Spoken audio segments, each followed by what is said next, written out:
Welcome back to another episode of Fanspeak Network with Talking Ball with Steveospeak.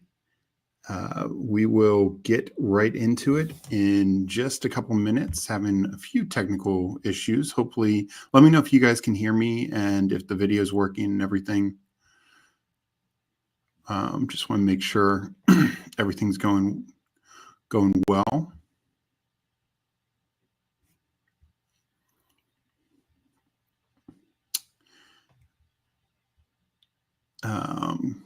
Can you guys hear me? Okay, good. Okay, just wanted to check. All right, let me hit up chat real quick. So Ann was in here early, said don't do puppies, slows only. That was an issue last night. I know for some reason the fasts were turned off. So, but luckily they got it fixed. I'm not sure when exactly it got fixed, but I did some fast puppies this morning. Steve has 144 slows going. Making this fix and easily have it 2 hours. I do have a lot going. It's not 144, but quite a lot. I'm more than 144 slows, just not all puppies. Get Eddie in here. Yo, Stevo, 10 likes already. Let's fucking go.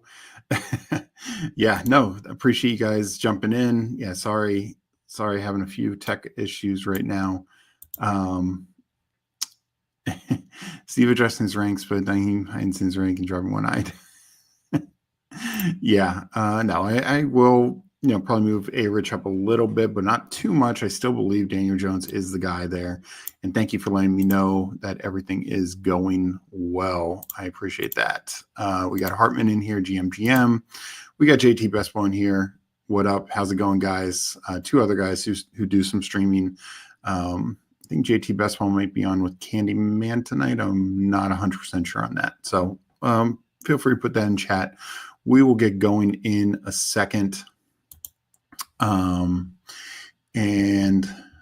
I will be entering in. I'm going to just start because I do need to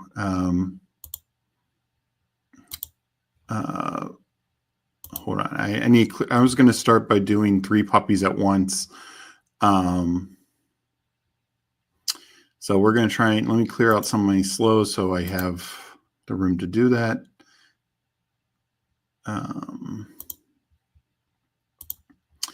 This might take too long. My slows got ahead of me. What is everyone feeling with will be the next tournament? With the Puppy 2 should be done by tonight, I'm guessing. And then I'm assuming, Underdog didn't release anything today, but I'm assuming we're going to see something tomorrow or Wednesday. So does anyone have a guess or feel? They definitely have been hitting up a lot of stuff lately. Last week, famously doing a contest every day. You know what? Just to start, I'm going to do one slow puppy 2, or one regular puppy 2 to start single, and then I'll multi-table and do multiple at a time. I'll try and do some slows on the side here. So I will count down and jump in 10 seconds. So if anyone wants to join me, I will be entering in 10, 9, 8, 7, 6, 5, 4, 3, 2, 1, enter. And I, of course, get the location error. Let me try it one more time.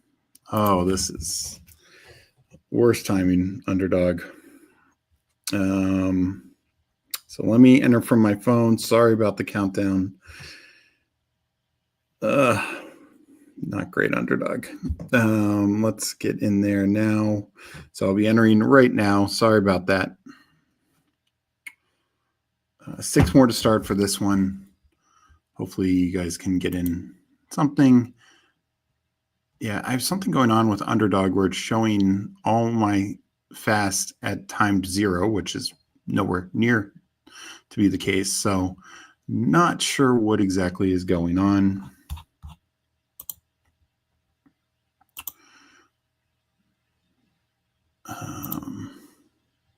Hopefully we will. All right, this one is filled. We'll have to see what's going on with my location for multi-entering, because that would just be terrible. I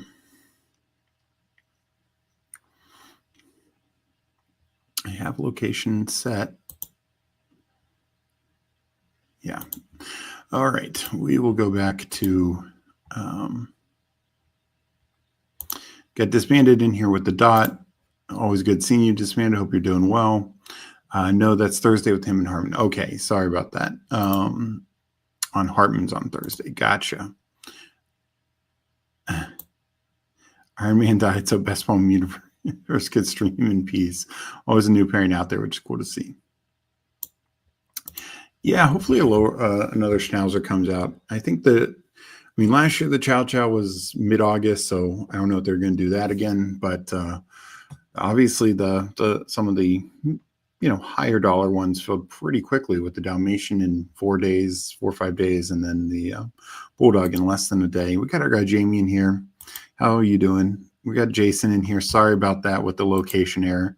I'm in the 12th spot here. Unfortunately, don't see any of you, which not surprising given the issues. Naeem Hines signs with the Chargers. Let's see if he gets drafted. Yeah. Yeah, I don't know what's going on. I don't know why time is not working on this Underdog. It's super annoying.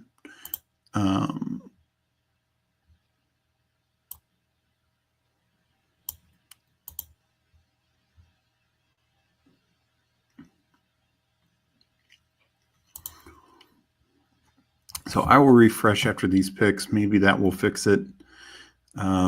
Just the Underdog tab, not the... yeah, for whatever reason, time is not working on this. We'll just keep it simple. Go a Monra and a chain here at the turn. Kind of like any of these picks at the turn, I think you can make the case where I'm more bullish on Jonathan Taylor, though I rarely take him at the turn just because I have such a decent exposure with him through the rest of the second round. So let me refresh Underdog. No, do not allow notifications. I'm not a fan of Underdog notifications on my computer because obviously it would be going nonstop. Here we got some time going again. That looked like it fixed things. So I don't know what, and hopefully for the next one, I won't have any location errors. So thank you for the suggestion. My,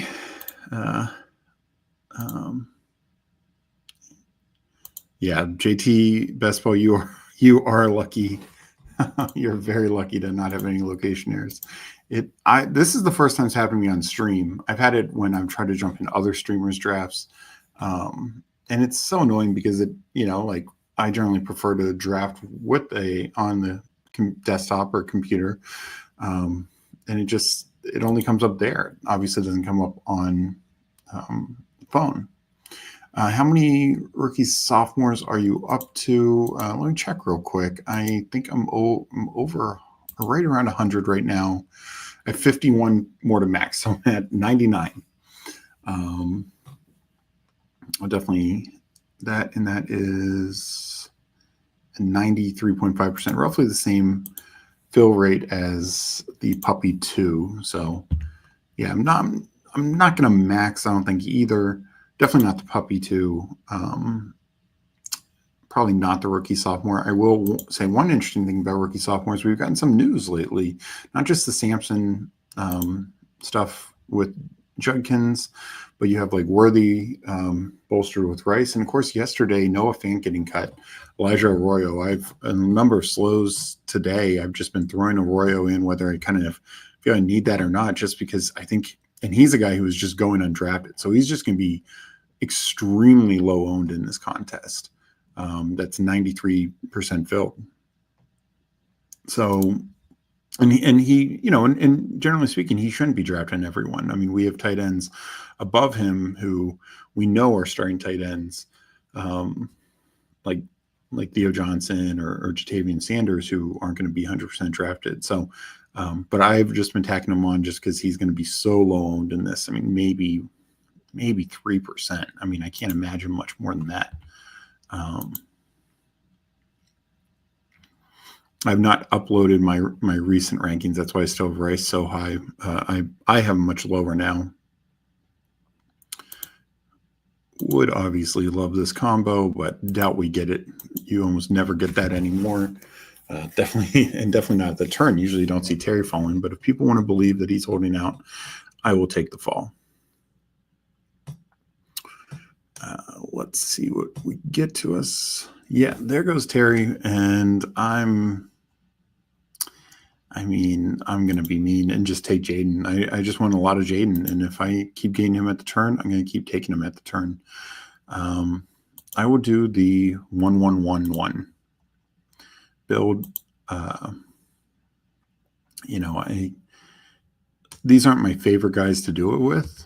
Well, Kittle is generally my favorite tight end to do it with, but a Chain and a Amon-Ra. Usually I like doing it when we're in the middle and like Kittle's falling back a bit, but I do think it's very viable. You have an upside to get like a top 3, top 5 guy at every position, and I just think that could be really powerful. How are you treating Godwin with the latest news, Steve? He's a faller in all contests right now. Yeah, I'm definitely we're gonna do our rankings, get them updated for tomorrow. I'm gonna move him down some, maybe about a round. I don't know about much more than that, because this was kind of foretold, in the recent weeks that they not push him, take their time with him. I don't know if anyone's still projecting him to like start the year on the pup list or anything like that. It's kind of like the Pearsall thing. Like Pearsall might not be practicing right now, but nobody's really expecting him to like miss game time like an Ayuk. So I'm moving him down probably a round and a half.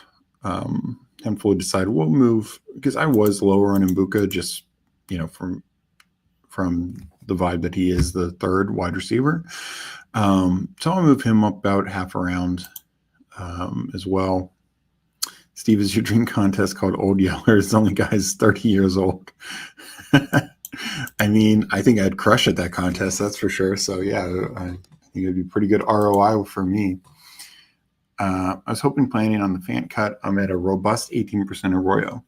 Nice. Yeah, I looked. I'm at where am I at Arroyo? I think only like 6%, maybe a little higher. Because of the 20 rounds, yeah, I'm at 6%. Due to the 20 rounds in Superflex, I was at like 9 or 10%. I saw that. So now I may need to do more rookie sophomores with Arroyo. I'm debating maxing rookie sophomores at 120 now. Yeah, I mean, if I max one between this and the puppy, like I'm not going to max the puppy, but I might max rookie sophomore. Do it. Sorry, this wasn't showing me how close I was to coming back. Do it, Hartman. I learned from Meg that enabling others is a good thing.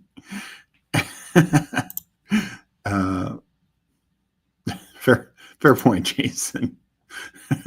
let's not create the rabies contest. No, but I it was a tweet that Ian Hartitz put out about Adam Thielen and just all the like top tier receivers, including guys like Garrett Wilson, that Adam Thielen has outproduced. And I think his was full point PPR.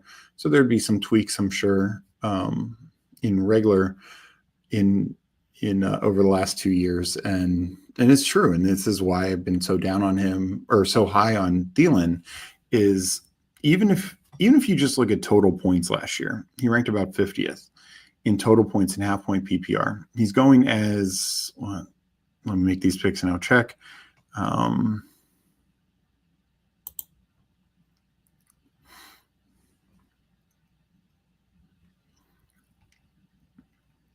And Harvey goes, I will take Mixon and Rome. So, Thielen is going as wide receiver. Where is he at now? He's going as wide receiver 69. He finished his 50th last year, missing 7.5 games. I'm pretty sure he's going to outplay that. It would just take, honestly, a season-long injury for him not to outplay that. And to me, it's like the freest value play that we have out there.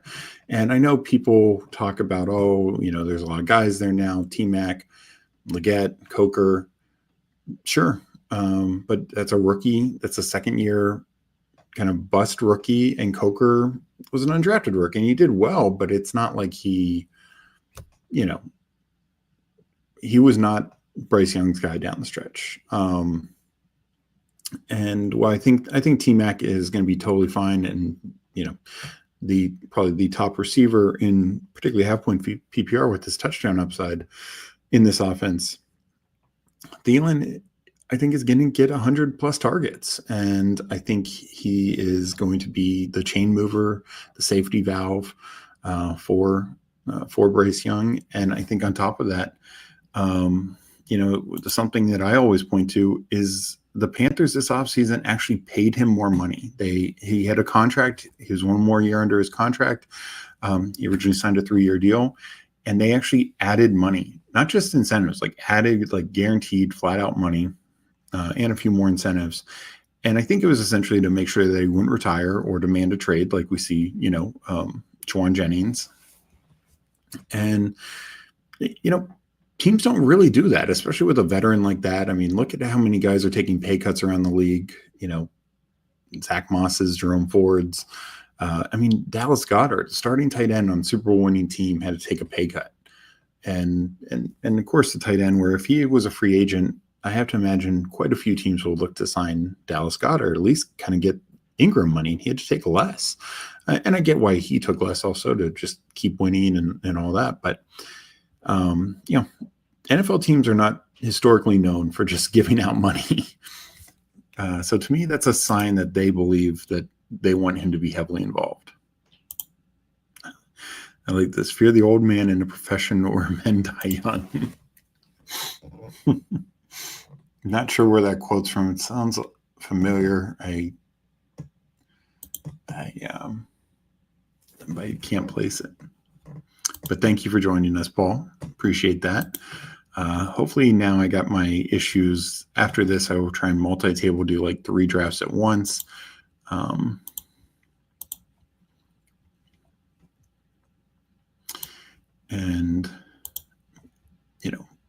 I think that'll be fun to multi-table this.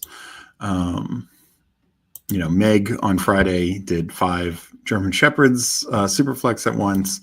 I've done 5 before of the little Dalmatians, and those are fun, but they can get crazy at the same time. I think I'll stick to 3 on this, just with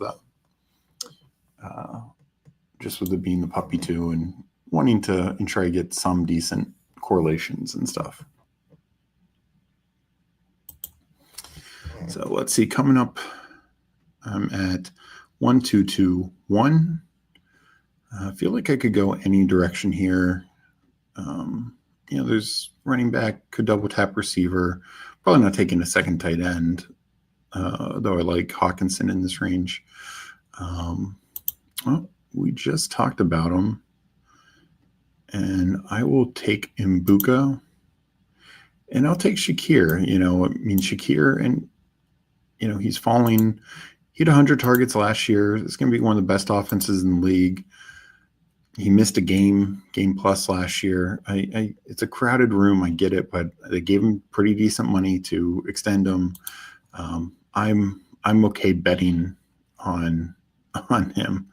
And I know he didn't have much of a ceiling last year, and I'm not expecting a major ceiling this year, but I could see it a little better. If Allen throws for more touchdowns, that was the lowest touchdowns he's ever thrown for in the past. Shakir could get one or two more. Like, I don't expect him to get like 10 touchdowns or anything, but where you're getting him, I think he's a great floor play. And, just we'll have a number of usable weeks. And probably, last year I don't think he had a single 20-point game, but it would not shock me if he's got a couple 20-point games, just being a piece of that offense. We got our guy, Go Arizona Cards, Charles, in here. Happy Gilmore 2 in 4 days, like BBM dropping in July. Yeah, no, I'm looking forward to that.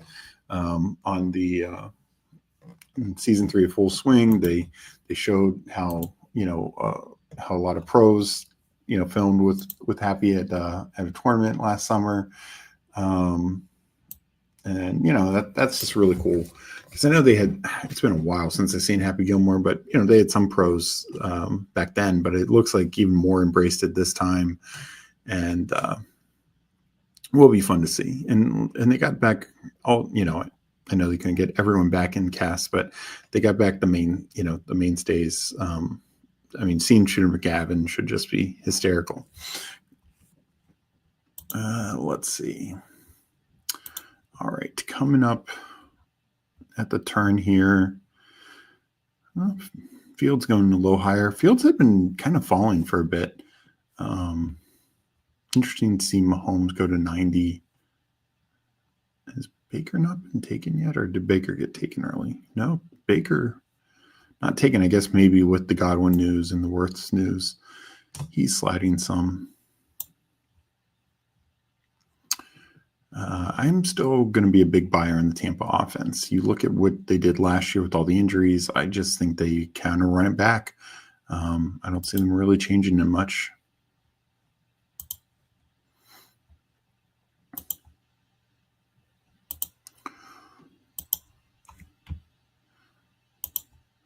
So let's see, coming up.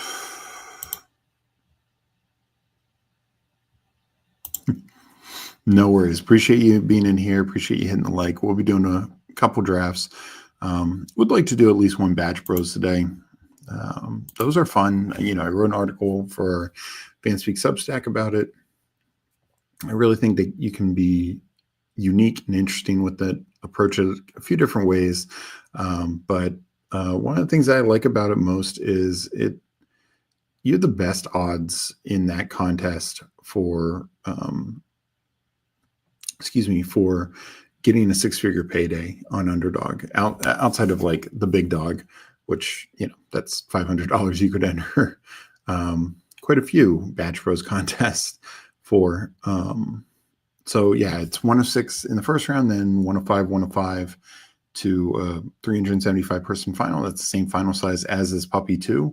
And those were 1 of 10, 2 of 12, which is the same as the 1 of 6 essentially, and then 1 of 10, 1 of 10. So yes, it's $5 more, but your odds are significantly better. Like, even if you, just statistically speaking, let me make my picks. Okay, Baker falling back, I am going to take that.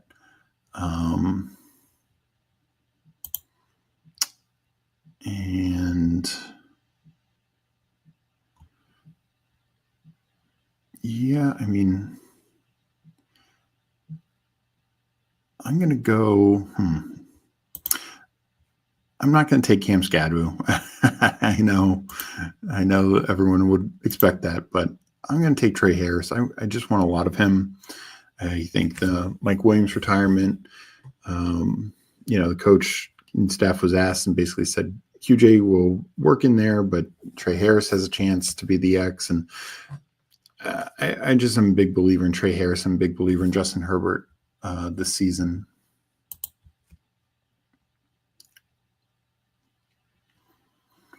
Hartman, feels like this range of quarterbacks can vary a lot where they go. Yeah, no, it definitely does. And you see things here like Ricky Pearsall, who I've been seeing him fall, but he's at 73. And so the Brock drafter has to pull Brock up. You do have to do that sometimes.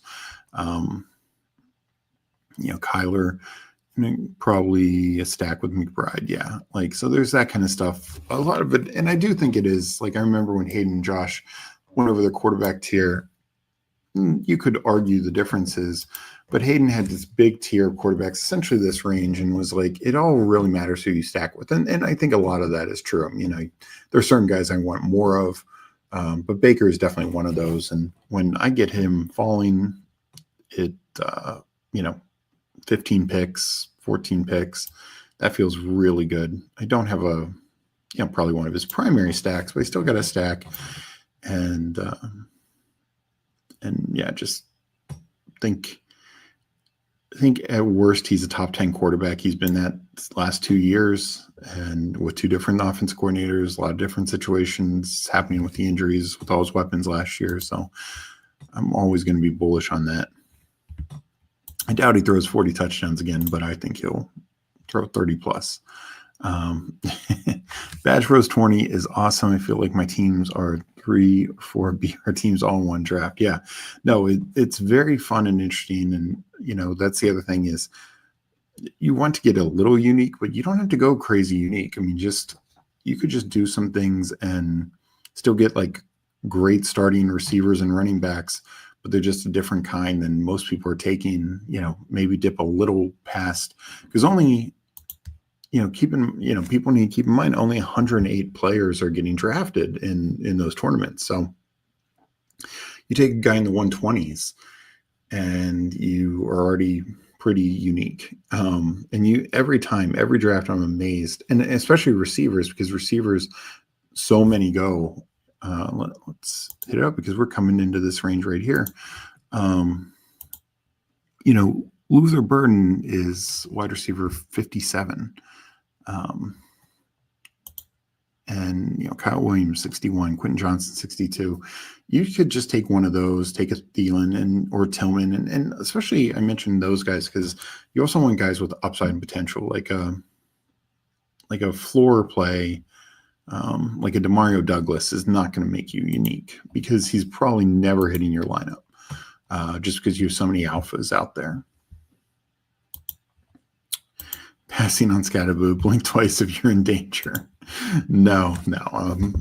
Just honestly have to lower my percentage somehow. It's up there. And I do want to be fair with it and not be too much over 30%. So let's see, coming up here, I don't need Herbert.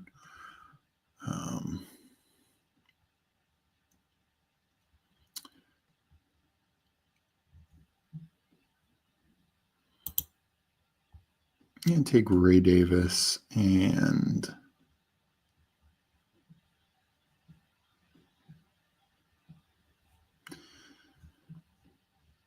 I'll go for a little bit of a bring back in Jake Ferguson, stop at 2 tight ends with Kittle and Ferguson, unless I get like some crazy value in Ertz. So we are, let's see, going back to chat here as we pull up the board again.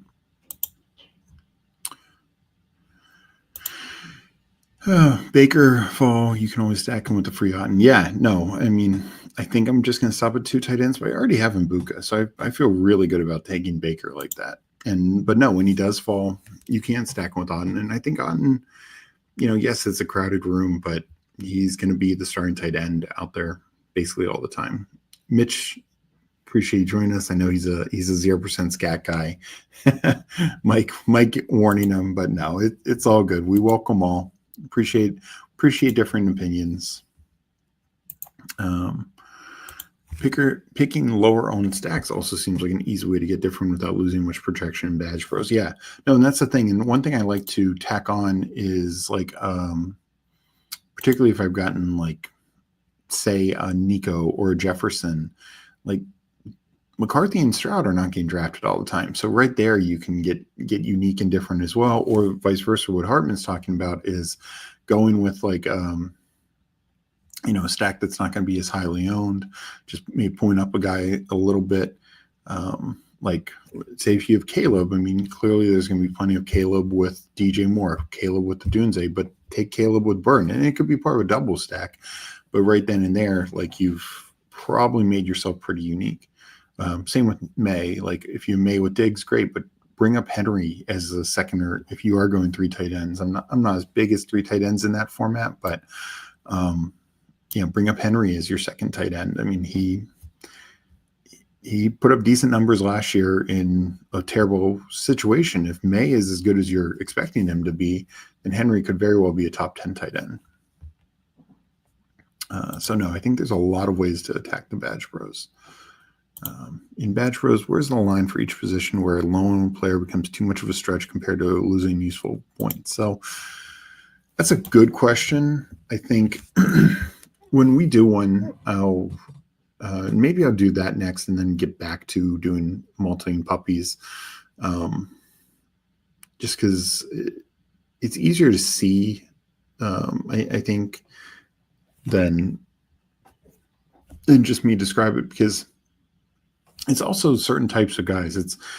And one thing I mentioned is I don't mind handcuffing, but I want them to be, there's better like honestly, like Garendo with McCaffrey makes a lot of sense. Now, don't expect Garendo to hit your lineup. Like if we were to take Garendo here, it's not predicated on McCaffrey being injured or not. Like Garendo could have 4 to 5 usable weeks easily. But they're a 10-point week, even a 15-point week. It's going to be tough to hit your lineup when you have, even if you waited at running back here and you have guys like Connor and Caleb Johnson and RJ Harvey, et cetera, and Swift, like it's going to be tough for Garendo to hit your lineup.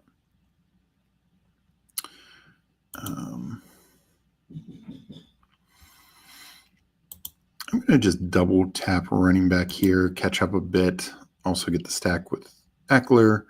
I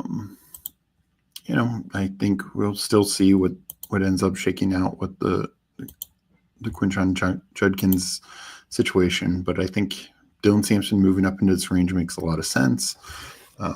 Probably done at running back at that point. Though with, at this point, I could stop at 2 quarterback, probably stopping at 2 tight end. We'll, just kind of see what the board gives me from here on out. But no, so handcuffing running backs, I think, is a lot of value. Quarterback wise, it's tough because quarterbacks can be a bit of, look, anyone can be top quarterback on the week and give you usable points. I mean, we saw Drew Lock in the playoffs he was like quarterback 2 on the week in week 17.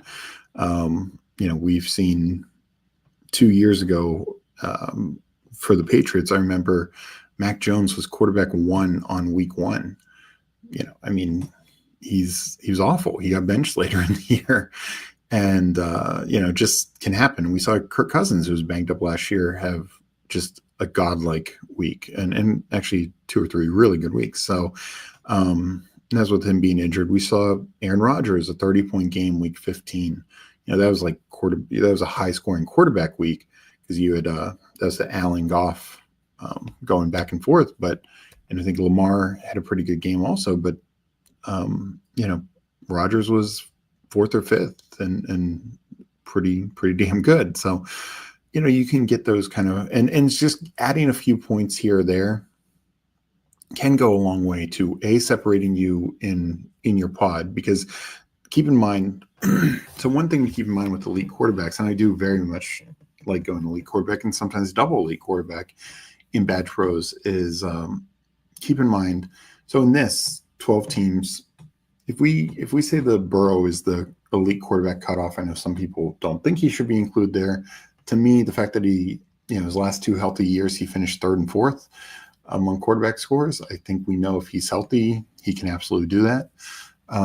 But so if we say that those 5 are elites, that means, and assuming nobody double tapped them, that means 7 teams don't have elites. So they make up a much smaller percentage. But if 5 of the 6 teams, if those 5 go to 5 different teams in the 6-man format in Badge Bros, and that means only 1 team is without elite, and then they really have to catch up. And of course, like there's ways to do it in regular, and there's ways to do it in that. Like maybe, if you find the combo of a guy who excels over a couple of the the projected elites, that's fine. It could be a Kyler, Fields and May build, or Herbert. But I do think the lower you get down on the quarterback market, the less likely they're going to have those weeks that are exceeding your top guys. But I still generally recommend doing 3 quarterbacks. And I do think if you miss out on the elites, I would consider doing 4 quarterbacks even, just because to that point, you probably have just such a sick wide receiver room that you're not going to utilize a 7th wide receiver. Like, you could get by with 6 wide receivers. So I think there's some ways to attack it there at the quarterback position. I'll answer the other couple positions.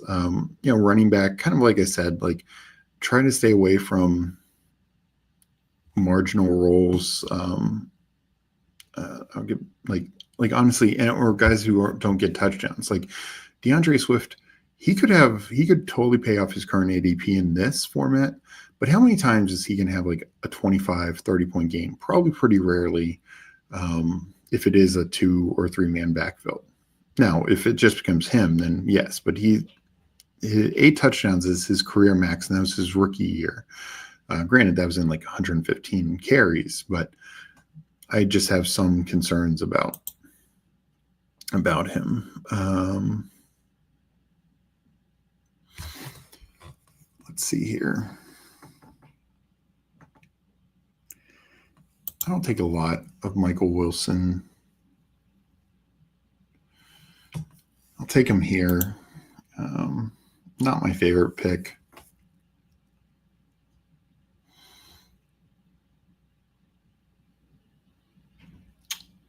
I'm going to go Miles Sanders. I kind of believe the concerns about Jaden Blue, and I just think right now we're potentially drafting a starting running back way too like the gap between Javonte and Sanders is just way too big. This reminds me last year of how low J.K. Dobbins was going, and sure, you can say Sanders is better than Dobbins, Dobbins is better than Sanders, but I think there's too big of a gap, and I want to be overweight on it right now while the price is there.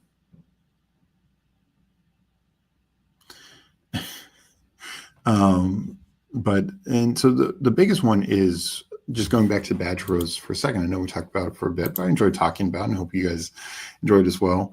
The biggest thing with wide receiver is, you're going to have, and I don't care like whether you start heavy running back, heavy receiver, a mix of everything. I did one where I essentially punted receiver, but my quote unquote punting receiver was getting guys like in this range. Like, I think I had Sutton, Hunter, and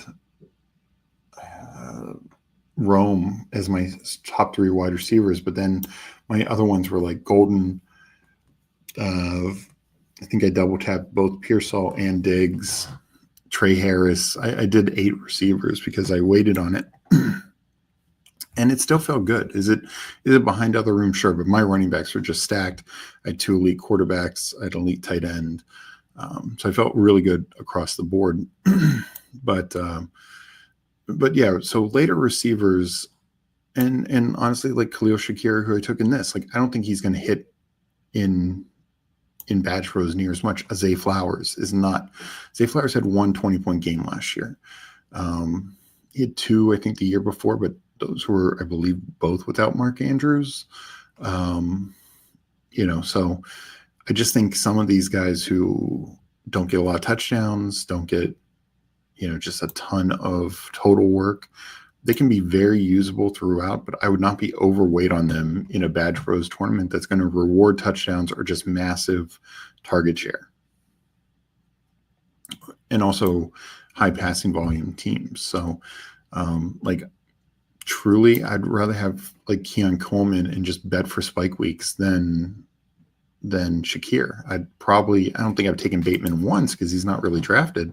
That'd be a way to get unique with Lamar, is take Bateman instead of Flowers, because a lot of people are going to stack Lamar with Flowers. Take Bateman, and Bateman could have more 20-point games than Flowers. So coming up on my last two picks here, let me make a decision. Quarterback. I think I'll just go two. I might tack on a third tight end.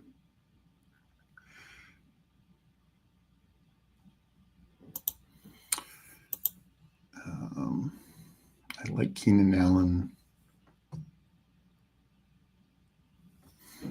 We'll see. We'll see what the room gives me here. We'll still make the bet on Keenan Allen. And with that, I'll just take two spike week, or like guys who could massively outperform. Because I feel like Mbuka and Wilson are kind of like floor plays. Let's get some upside spikes in here.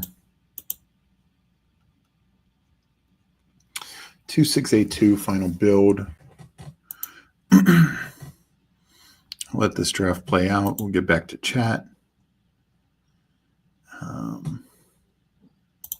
Whenever I get a good question from Steve, I can always tell he checks the name again to make sure it's actually me. Well, just making sure I'm not missing some internal joke in the question. That's all. Not that I don't think you could do good questions. So always appreciate you in chat, Mike. Math Hero wide receiver is my favorite. Bachelor's drafting strategy. Yeah, no, I've done that too. I think you take a wide receiver in the first round. Then I kind of will pivot and take a couple running backs, then a quarterback or two, a tight end, and then just pivot back to wide receiver because there's so much depth there. We got Hartman here saying, I'll live and die more likely die with Jaden Blue and Cowboys running back. It could be right. I think we're even without the recent report, which could have just been kind of like a wake-up call for him and might not mean much in the grand scheme of things. But he was just, to me, a fifth-round running back who doesn't have full touch upside. Like, he's not Jahmyr Gibbs. He's not going to – his best chance is like a passing down back. And I don't know. I just don't know if he is going to do it. Love my running backs on this pre-flow or underflow. Well, good, Eddie. Glad you enjoyed your draft. Hartman's obituary that he was done. Jerry Jones 2020 Miles Sanders fetish and blue explosion led him to bingo halls. Bruni searches for the ladies. No Scatterboo, no two quarterbacks. What channel am I watching? I do, the Scatterboo thing, I need to try and keep myself like under 35%. Definitely, I want to be around 30%. But the two quarterback, it's only because I got like Jaden and Baker, which I think complement each other really well. And I think was just a really good value. But it's, I'm going to, about 80% of my teams are going to have three quarterbacks. Yeah, Meg's worried as well. Plenty of room on the Phil Maffa train. And that's the other thing. I wasn't a big Maffa fan as well to be drafted, but he was a seventh rounder.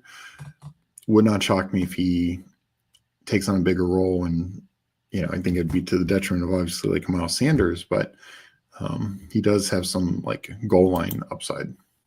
Bijan Jacobs, Chase Brown, Travis Etienne, Tracy Sampson. Whew, that's a very strong running back room. Need some more likes, people. Only at 25 right now, and Steve definitely deserves more. Thank you very much, Mike. Appreciate that.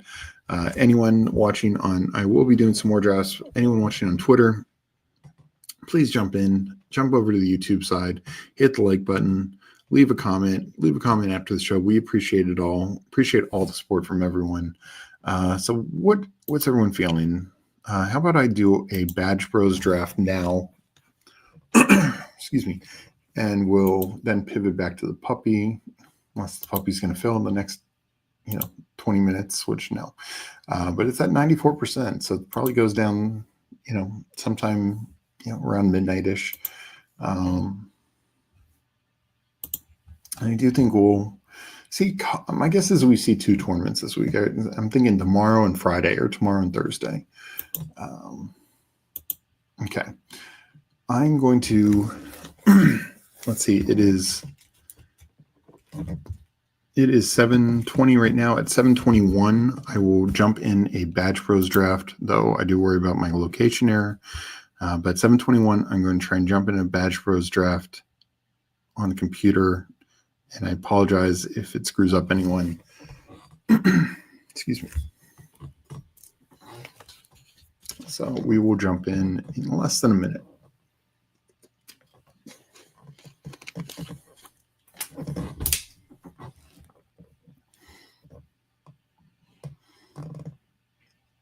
I've done 9 so far. Probably want to do around 50 of these. Really like the format, just something different. I mean, obviously Underdog's releasing quite a lot, so we are entering now. All right, no location error. That is good. Let's see if anyone got in. And I'll see what kind of strategy to do.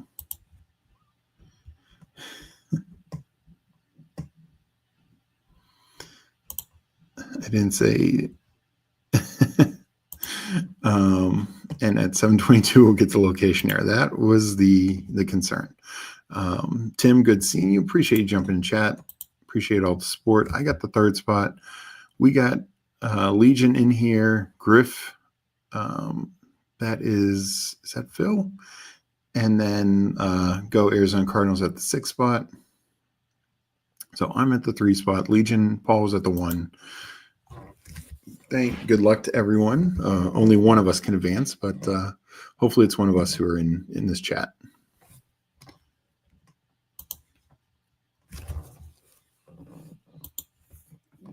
For those who are in here, do you know roughly how many Batch Bros you guys are planning on doing? Like I said, I'll probably get to around 50. Luckily, it's going to be open for a little while. But all right, I'm up. I will start with the running back. I'll go Bijan.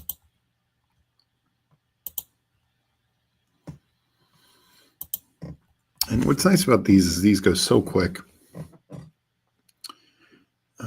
Not as quick as rookie and sophomore, but pretty close.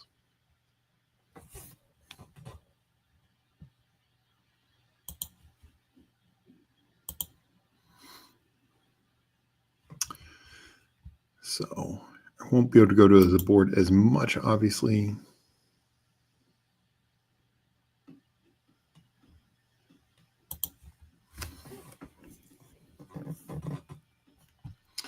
Coming up, Gibbs, McCaffrey went. We'll probably just take the value here at receiver. It's tough to pass up any of these like first round, like clear first round receivers. Yeah, I'm gonna go. I'll go Neighbors. I think he just has a chance to really exceed his even his rookie year. Though I wouldn't be surprised if his target share goes down a little bit, but just the level of quarterback play is going to be higher. And of course, he missed 2 games last year.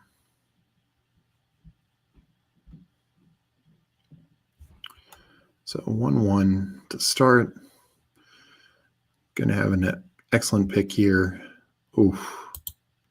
Nico Collins with Neighbors, with Bijan. I will take that. I was going to go a chain, but I could not pass that up.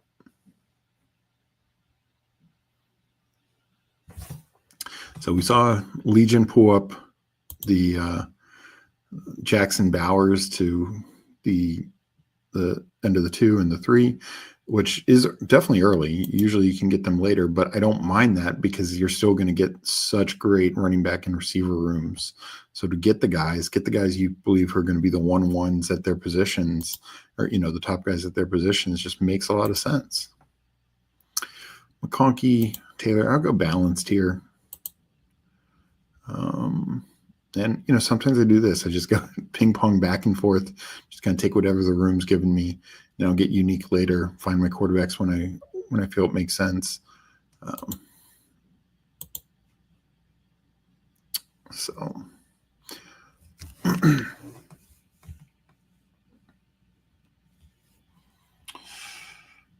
yeah.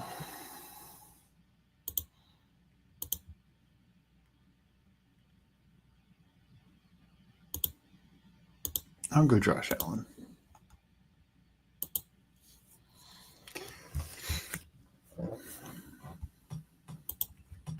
I had a running back fallen back. I probably would have taken that.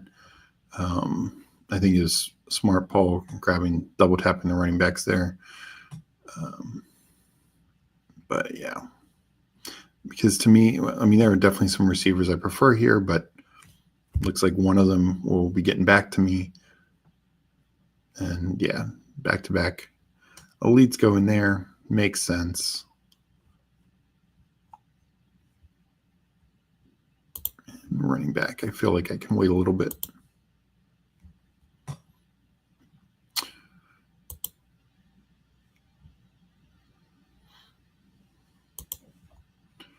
All right.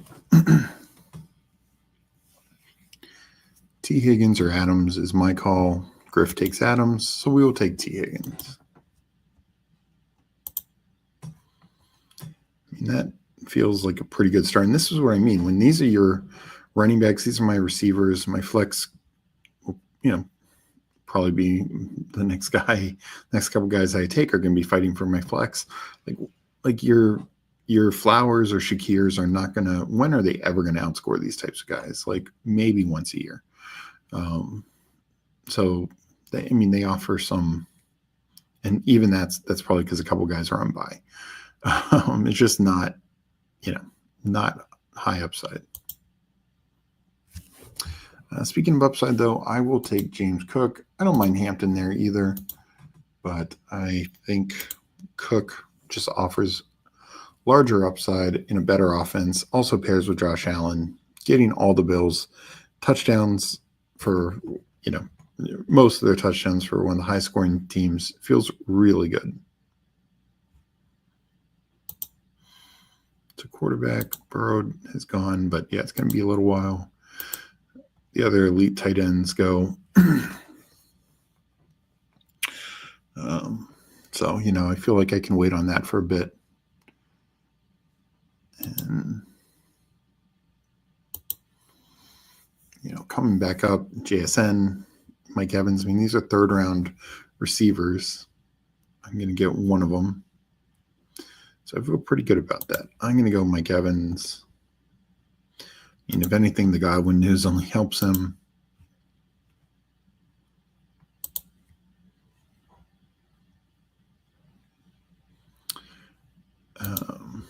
Hartman says at 10, probably do 50 or more if it'll open a long time. Yeah, I think it will be open for a fair bit. And I do assume, I'm assuming they're going to add a couple contests, but, from their take, like I'd still be, whether it's poodles or schnauzers or whatever next, I don't think having this open should preclude you from doing that.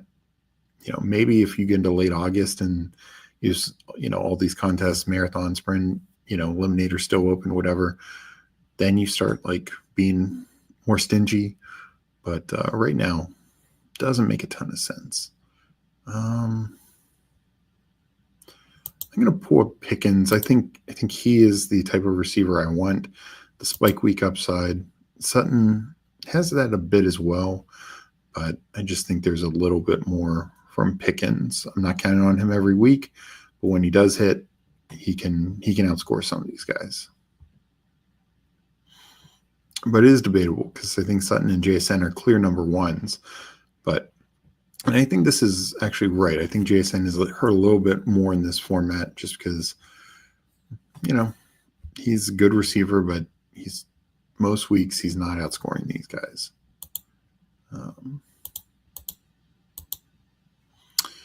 So coming up on a couple.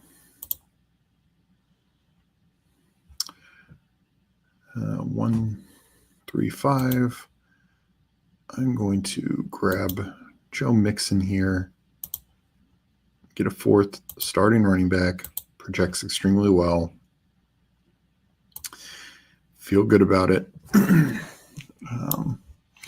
even though I've waited at tight end, I'm still probably stopping at 2 tight ends. Paul here saying only my second one, not doing as many as it feels like the contest with the least amount of edge. And we can just luck into win. I think yes and no. I think you can create some of your own edge. But I do think the benefit of, just being, let me make my picks. So here I'm going to take Harvey for just raw upside, and could very well be done at running back. I have 5 different backs, 5 different buys. Feel strong about that. Could make a case to handcuff Bijan or Cook. I think especially, I think Harvey could be a spike week guy as well. Coming up on my next pick, I mean, if Baker's there, I think I'll grab him. There's plenty of wide receivers, and I have 5 of them already. It's not like I'm, again, probably still going 2 tight end. We'll see what we end up with. I think most of my builds will be 2 tight end. I think 3's fine, but it's just not as, your tight end is just rarely going to ever hit the flex in this, even far less than a BBM. So we're coming up here.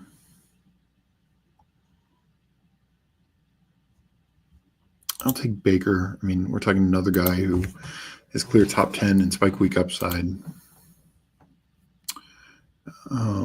So yeah, I mean, I think edge can be tough because you don't always get your stacks and stuff like that. But I do think you can, and it all depends on how many you want to do. But I'm definitely hoping that I advance better than the 1 of 6, rate. And I think once you do that, then it gets real interesting with the better advance rates going forward.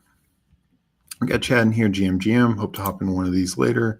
Yeah, I'm not sure how many more Badge Bros I'm going to do tonight. Want to get some more puppies in. We got Candyman, Fantasy Football Garage. What up, Steve? How's it going, Candyman? Hope you're doing well. I'm going to be up on a pick, so let me do that. I mean, these receivers are kind of flat for me. I will take just raw upside. I'm going to bet on a Dunze a bit.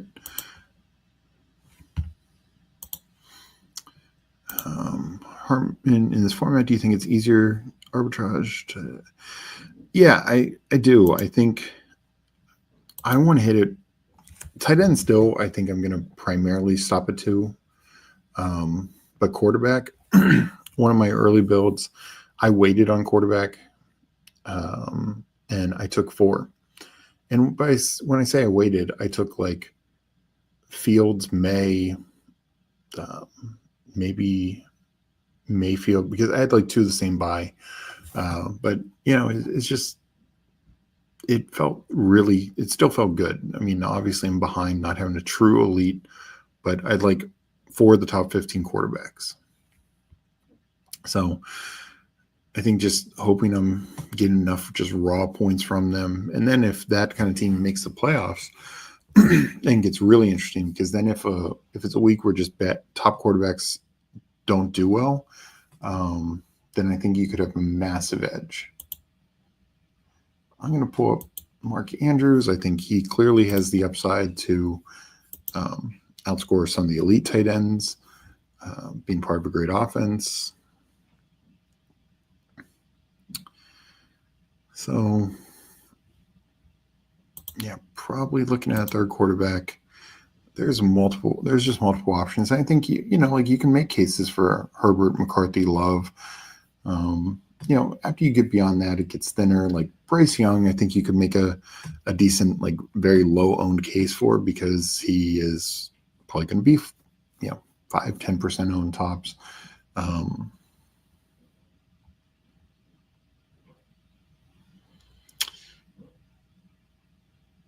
So my top guys went. I will wait a bit there.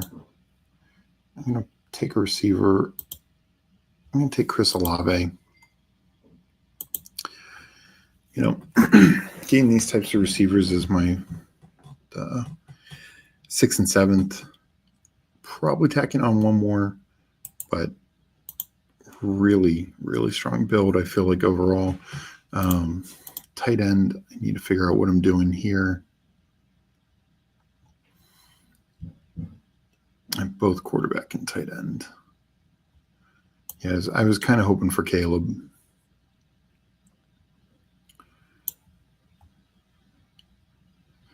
So maybe I should have grabbed it earlier, but yeah, there's still. And if my last one's not stacked, it's not the end of the world. I just would rather have a third quarterback just to have something.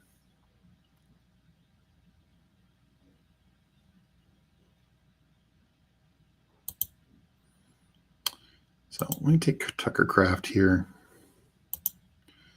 Set up Love as my final quarterback. 2 years ago, Love was top 6 quarterback and did most of his damage second half of the year. So, yeah, that was it. Oh no, that was another one I did where I still did 4 quarterbacks with Burrow. There was another build I did early, like my second one, that I didn't get any of the top 5. I don't think I took Mahomes. I think it was like Baker. Maybe I didn't do Fields. It's like Baker, May, and I'm on the clock. But I'm taking Love here. I'll have to look for it, but it felt good. Like, again, not having any of the top 5, and like Hardman said, I was in another one with him, and I felt like, you know what, like, yeah, I took Burrow, but I still want to like excel at quarterback. So let me take Baker, Fields, May, and it's almost like I'm going to dominate the quarterback room. Even though I don't have any of the 4 big elites. I mean, I have 4 shots at having a top score every week with 4 guys with that kind of upside. So I think that's honestly one way you can combat, the Lamars and Allens and stuff like that. So taking one more player, running back, there's a few starting guys, but I'm going to go receiver here. And I'll just double it with Love. And I take Jaden Reed. I've taken him a couple times in this contest because he is the epitome of a spike week guy. Like, he's not going to be your week in, week out scorer, but he's going to have a couple 30-point games. Rick, you're Griff. That's right. You guys forced me into a build. I don't do much 0 RB in this contest.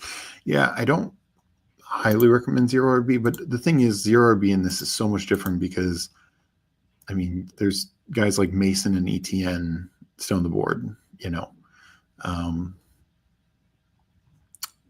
it's not as bad. So like your first running backs are Hampton, Walker, Kamara. That's honestly not like, I don't generally recommend, and Chuba, and like, I don't generally recommend 0 RB, but we're talking about Kamara, who was 6th in points per game last year, 10th in total scoring, including missing 3.5 weeks. Kenneth Walker, who, when healthy, his points per game were about 15 points per game, which was very impressive. Of course, Amari Hampton, first-round pick, going to the Chargers offense, and Chuba Hubbard, who was tremendous last year. And then taking Pollard and Aaron Jones. So you get 6 starters. Like, going 0 RB in this is way different than regular. It's not my favorite thing to do because I think there's more wide receiver depth and talent than there is running back. Just, every team has 2 wide receivers. But I think that you still have an extremely viable room. So that's what I do like about this is you can approach it any way. Like, I don't think you could go 0, like true, like 0 RB and take the same types of guys. Like, I don't think you can start at Pollard and Jones and then, take a couple more. Like, I don't think that works, but your approach, I think, is still very valid. It's going to be still strong running back room. And you start with Lamb, Puka, Brian Thomas, George Kittle, Tyreek. I mean, yeah, just your top 5 receivers are just insane. And then you waited at quarterback to get Dak with Lamb, Lawrence, Stafford. Yeah, really, really good team. So let's see. I might do one. Sorry, I missed this comment from Mike. You heard Chad. Get that man on stream and rip drafts till his show in the morning. Great mind, late night mind meld. Yeah. No, go Arizona Cards. Thank you. Appreciate you joining. It's that's what I like about this. Let me look at your team, your approach. Yeah, double tapping running back, then back to receiver. Then I honestly like this. I've done this a lot, like double tapping 2 of the 5. I don't do, Allen and Lamar because they're the same buy, but you take 2 of those 5 quarterbacks, I think you're in such a strong position. Generally, I'm still adding a third, but then it's late, and that's what you did with Brock Purdy. I like that kind of build a lot. I mean, I'm not a big Kyle Pitts guy, but that's like my only knock on it.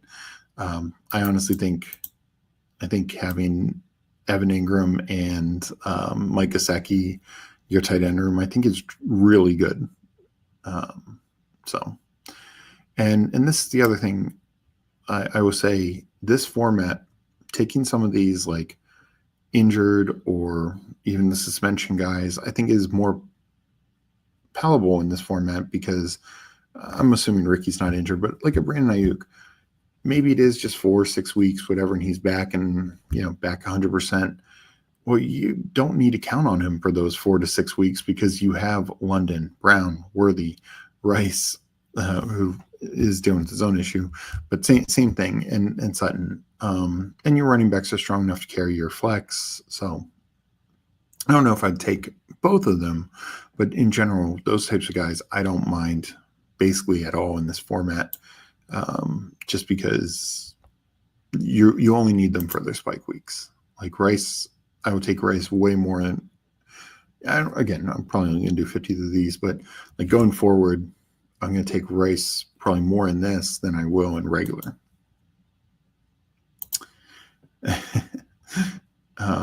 Yeah. Last year, this contest lasted until after BPM. This year, it seems to have more hype, so it could fill sooner. Oh, really, Rick? I didn't realize it lasted that long. I think I only did 2.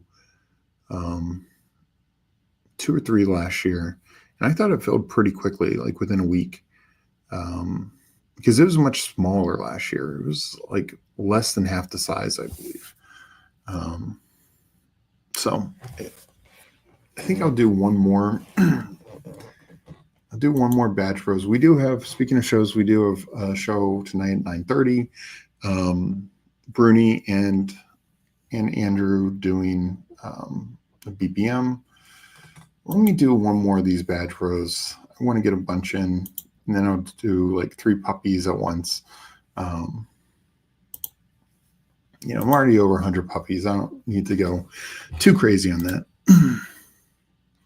All right. I'm going to count down, and at 7:44 Eastern, I'm going to enter this badge rows.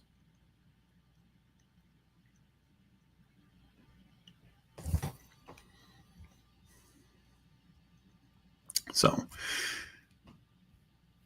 let's see. And like I mentioned, Andrew and Justin are doing a BBM tonight. I'm entering this now. I haven't done many BBMs lately. I've been kind of waiting. I did one last night, but I haven't done too many late. Just kind of waiting for more news, which so many other contests going on. Just been focused on those. Yeah, I'm trying to remember. Like I said, this was not a top priority to me. I know Andrew on our channel loved this, and I thought he said it went pretty fast. If anyone, yeah. So that's the tough thing is the ADPs are not separate.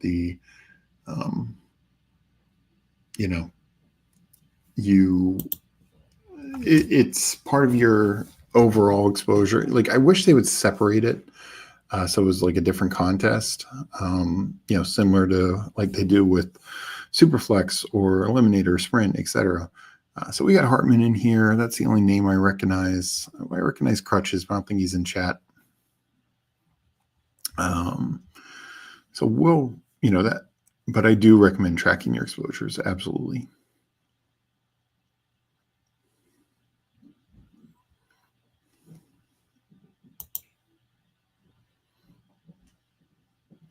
So I've got the second pick.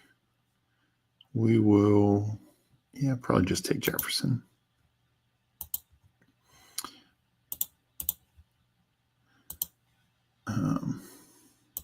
No, Eddie. I mean,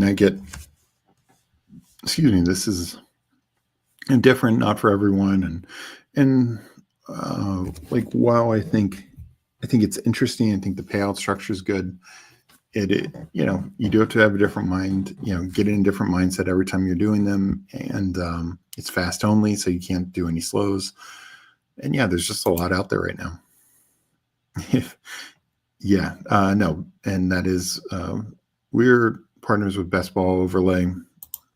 I was had trouble downloading my thing. I think something was going on with my computer. I just got a new computer.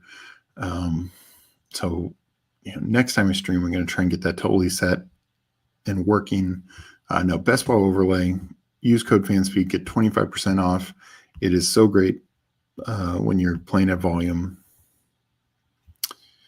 Oof, this is. I'm going to just go Nico Jefferson.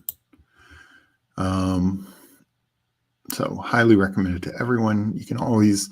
Good news is you can give it a month or two. See if you like it. But if you're playing at volume, I do recommend it.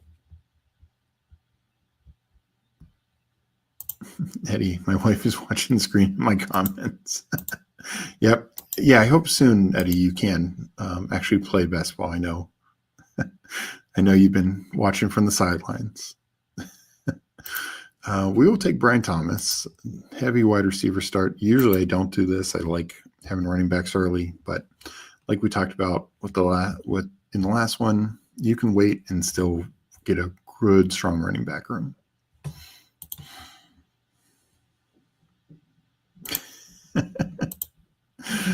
Oh my.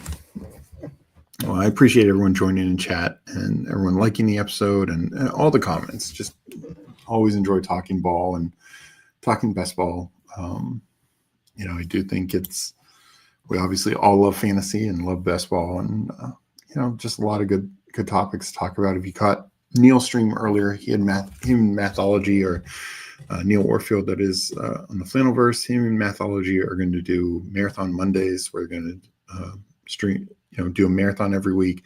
They really got into it.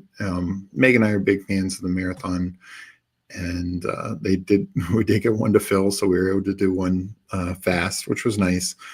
And it is a contest I recommend. A little different. You have to have a different approach, but I think it has one of the better ROIs out there among contests. And you do. Let's make a pick here. We'll go Bucky.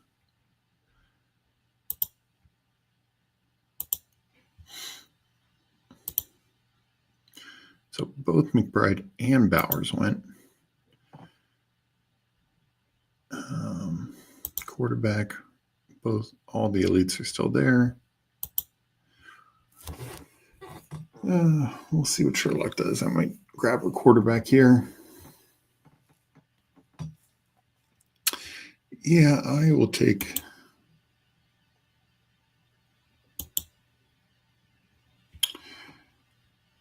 I'll take Lamar. I think I've taken Allen a few more times, so I take Lamar.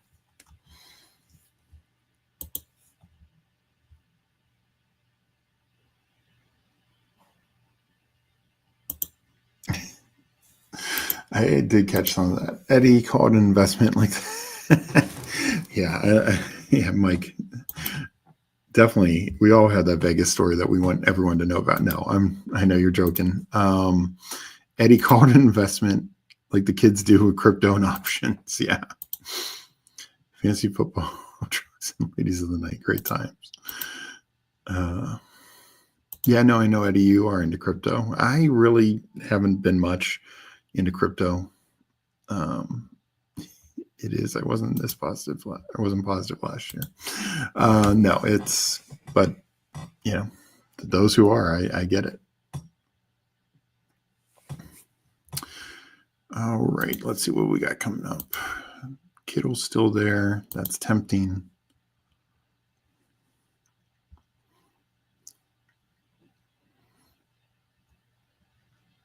And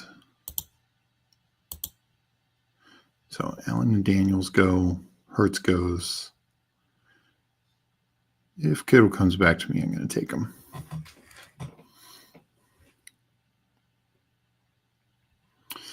And there he is.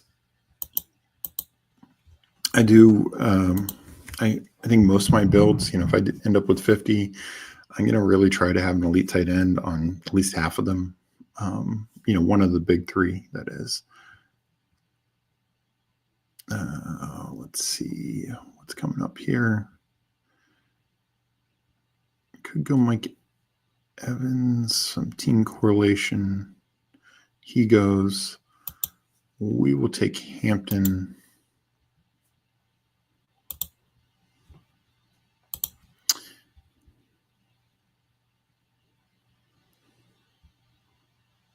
Once did a 120K tutoring session for free. Wow, that's impressive. I'll teach you one day. I have a coin coming one day that'll make us all millionaires. Well, I look forward to that, Eddie. I just put my stock investments on pause for like 3 months to play basketball. I haven't told my wife that I got adopted by y'all, and her name is now Esmeralda Shop. All right, let's see here. Coming up on a couple picks. 1, 2, 3, 1. Started with the first 3 elite receivers, so I do feel I can pause that a little bit, kind of get into that flat tier range for me. I'll go Kamara. I did Mixon last time, but I really like Kamara. Like I mentioned, he was 6 in points per game last year, and that was with offensive line injuries. Spencer Rattler starting a lot of games, like just a lot going wrong.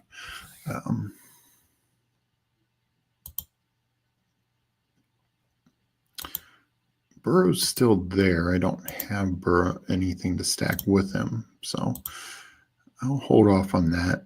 But interesting that he's still there. I will go Mixon again. I think he's a very good fourth running back. Okay, I wasn't sure if I got him or not. But yeah, this team is looking pretty good so far. We got Hartman in here. He started Saquon, Neighbors, London McConkey. Then he took Allen, Brees, Rasheed Rice, Kenneth Walker, T-Mac. So very, very balanced, even though he went 3 receivers in the first 4. Elite quarterback, but balanced down the line. Going to be a good team.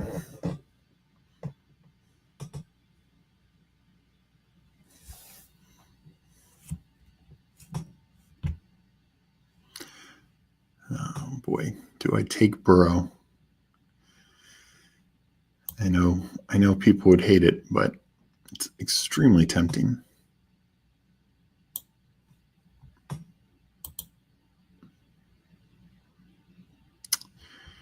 You know what? I'm going to do it. I think a Lamar Burrow team is pretty unique. Also, so not just for advancing out of this pod, but going forward. Yes, it's not going to be fully stacked up, but if Burrow is QB1, he's QB1, in a given week. And he had a lot of, top 5 QB finishes. I'm guessing Sherlock's not a fan of that. Obviously, he's got at least Chase. I don't know if he has Higgins as well.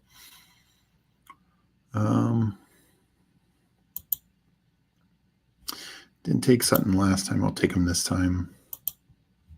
It's just part of the issue is Burrow projects better than, all these other quarterbacks. And, these receivers is just such a very flat range, and this next tier running back. it's kind of flat. I wouldn't mind getting one more in this range coming up, but it's just not a big difference between them all.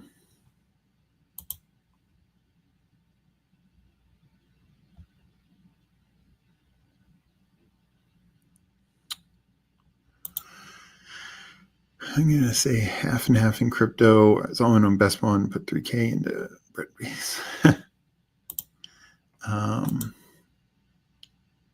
Do you believe Bernie's old guy preference led him to rig the game for Neil, or is that truly a big flannel paycheck?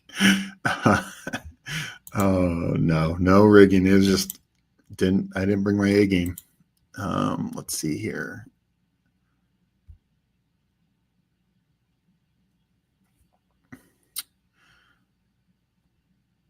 I am going to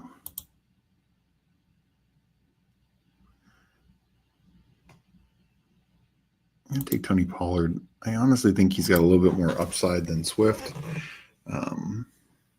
Just my take on it. And for this format, and I didn't think this guy would take a receiver since he had so many. I will take Addison because I do think Addison. I don't know if I want it on JJ team. Let me pull up Diggs. Diggs just has higher upside.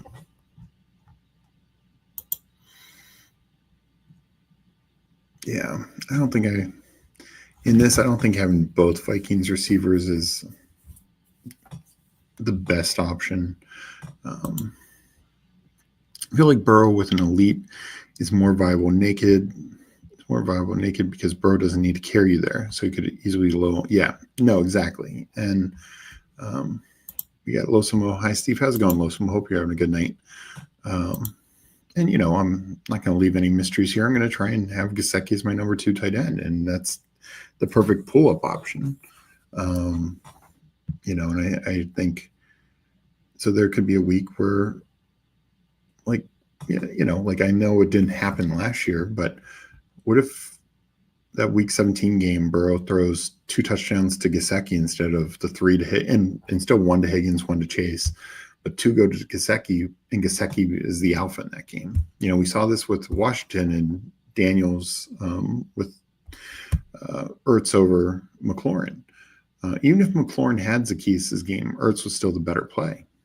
Let's see here. 5-5-1. Let's get another. Oh, crap. Not liking this. We'll go Reed again. I'm not taking Godwin right now in this.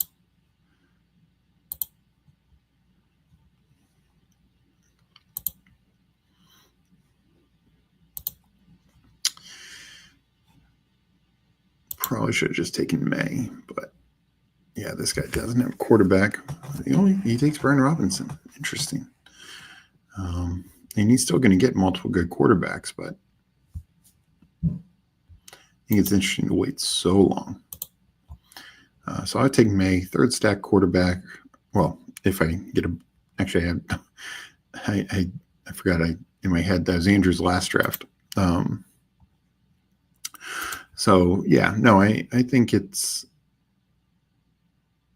fine for like Burrow and Jackson May. I think that's a exceedingly strong quarterback room, and also not like you're saying, Hartman, like you get those guys through to the playoffs and maybe they ping pong, and maybe Burrow one of the weeks just has that like 40-point game, and particularly if I can stack them with Gesicki and they go off that week. Look at week 17. Lamar had 29 points on Christmas Day, and it ended up being like quarterback 6 or 7. Like it was just a very high scoring week.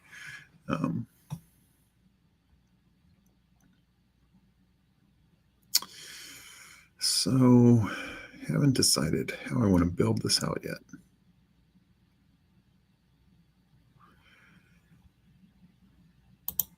Just because I don't know what I'm doing, I'm going to just grab my stack here. Oh, God. There we go. And up into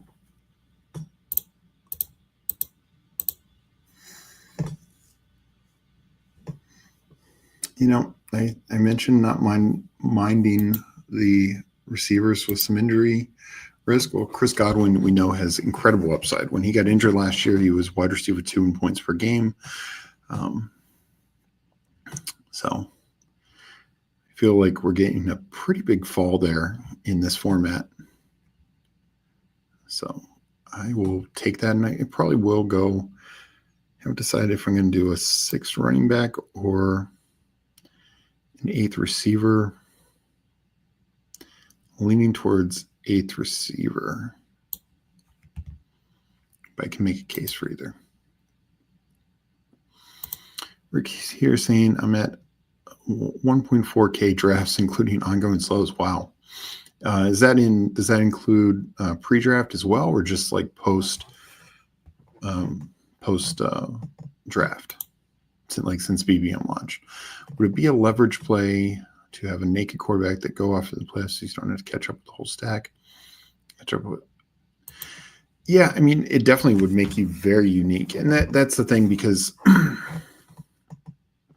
here's one of those, like, say it's Burrow goes off and but it's like, let's say both Chase and Higgins have like 20-point games, but Jefferson has a 35-point game, and where I could have gotten Higgins was like what Omari and Hampton has a 20-some point game, or 28-point game, whatever. Like, that could be the combo that you need. It's just a little.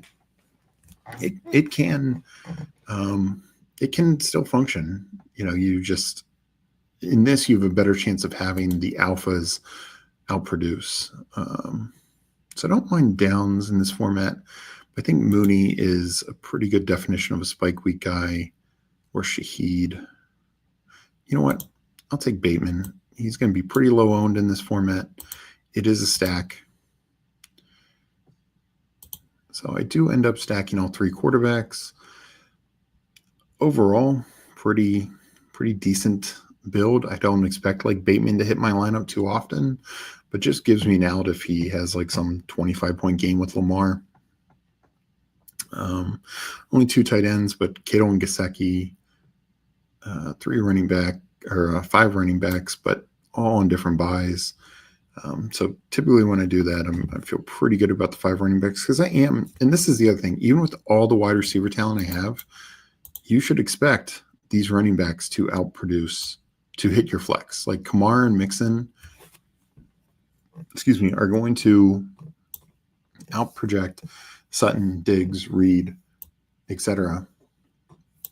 week in, week out. I mean, are there some weeks where I'm sure I'd have 4 wide receivers hit the flex, 4th wide receiver hit the flex? Absolutely. But just in general, those running backs are going to hit the flex more often. Yeah, the badge rose is definitely wild. Pretty sure it includes Gotcha Rick. Yeah. I don't know what my total number is, like if you include all of them, because I did 250 some pre-draft, and then well over 300, but I haven't even counted up all the slows. So yeah, we'll see when all these little Dalmatians and puppies finish up.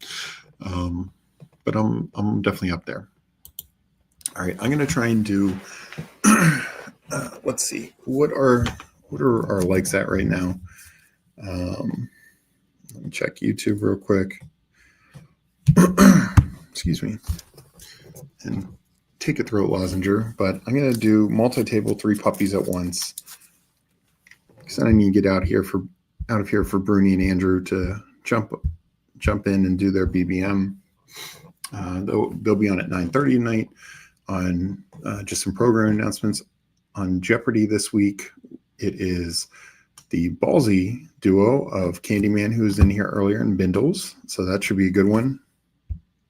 And then we have, I know Andrew's, I'm not sure if I'll be on with Andrew Wednesday night or not. And he talked to him about that. I'll be on with Meg with Sibling Showdown on Thursday. On Friday, she is friends with Best Ball. And right now, I can't remember who it is. I'm going to be doing a couple shows this week, probably one tomorrow. Haven't decided the time yet. Need to see what time I can do it. It might be more earlier in the day, or it might be at night. We'll see. We'll see what works for everyone. I see. So 29 likes. Would love to get a few more, but I will be doing a couple more drafts. Let me hit up chat real quick. So, Mitch, yeah, I don't think I'll be doing any big dogs. I'm really not planning on it. I enjoyed doing the Dalmatians and the Bulldogs. To me, the big dog, I don't like the fact that it's 212 to start. I would have rather had a bigger final or something. Just not a fan of that with that much of investment. I would have rather been a little bit more safe in at least getting my money back. Just my take on it. But I'll be interested to see how that fills me. That's a contest I'll have some overlay. We got Candyman back in saying IO, and he's saying Bindles is going down. No, it's going to be a good battle, and I think Candyman's the one that I think is going to get in Bindles' head. So that should be interesting. About 1,000 drafts total, counting pre-draft. Yeah, I'll have to see, counting all these, because I have so many slows going. I have at least 200 slows going. So I'll definitely have to see. Bindles going down. Mike saying, when are you going to start to attempt PPR Tyler's daily streak? I don't think I'm ever going to be doing that, but I do want to start doing, 4 to 5, sometimes six a week, because I do enjoy it. I did not get a chance to clear out all these slows, so this is going to be much more difficult doing 3 at once. But you know what? I'm a man of the people. We're going to try it.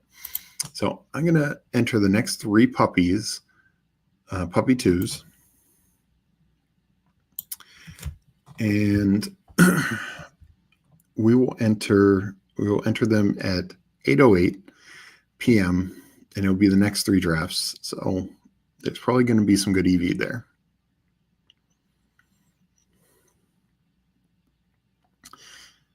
So hopefully no more location error issues. That'll be quite annoying since the last 2 worked pretty well. I'm assuming not. All right, entering.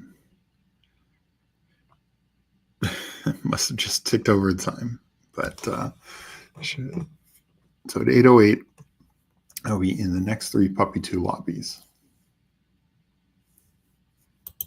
We're entering now.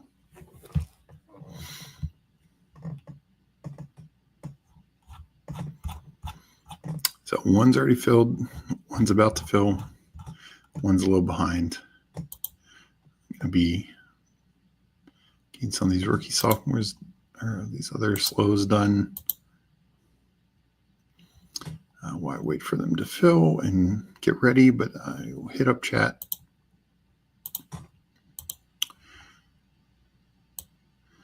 So I believe, it will just pop to the top. As you can see, I'm on the clock on like 40 right now. I have a lot more to go. Are we all filled? So 2 of them have filled. So I just have to wait for them to come up top. There's no way I'm going to be able to clear out all these slows before it starts. So this should be extra chaos for me. So hopefully some of you guys got in there and can get some plus EV.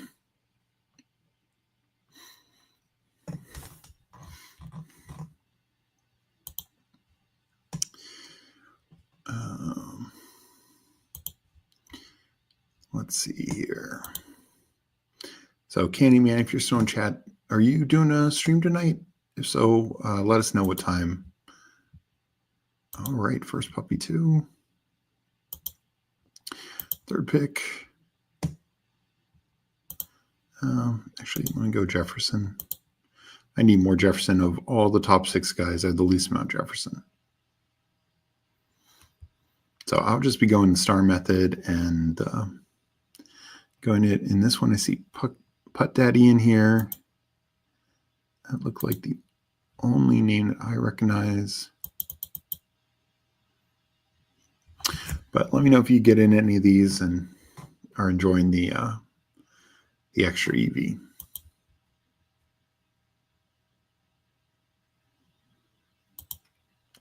Yeah, no, I mean, I should, but I want to also hit up chat also. Um, so we're up on another one. We'll go Barkley. I'm generally speaking, I'm taking the first 6 picks and taking those 6 guys. I mean, sure, over enough drafts, I'll pull up, I've pulled up like Neighbors once or twice, Puka once or twice, McCaffrey once, but I'm not doing too much different. So Kenny Man says he's going to be on at 10:15 Eastern. Be sure to check him out. I will definitely jump in his chat later. And then we have Mike here saying Monday Mini Mania with Drafters, Tuesday Puppy Parade on UD, Wednesday Millie Maker on DK, Thursday Weekly Winners, and Friday Eliminate Your Week Eliminator. See, you're all set, Steve. Yeah, no, definitely could do that. No, I mean that would be fun to do. Though I honestly we'll probably stream maybe some other formats, DK or Drafters, but and definitely other formats. I want to do more marathon. I want to do more sprint. I'm definitely trying to save the rest of my eliminators until we get more camp news. Just because I mean, if you have somebody who misses the first week or two, that's such a body blow. Yeah, we'll go Nico here. This one's up.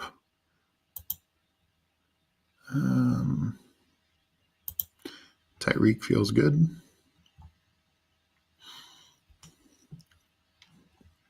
Because I was so low on Tyreek to start, I definitely am trying to catch up a little bit. I probably won't be crazy, probably will only end up around the field on him. But I'll do Henry here. Saquon JT. I know I definitely have plenty of that, but I'll make it unique later.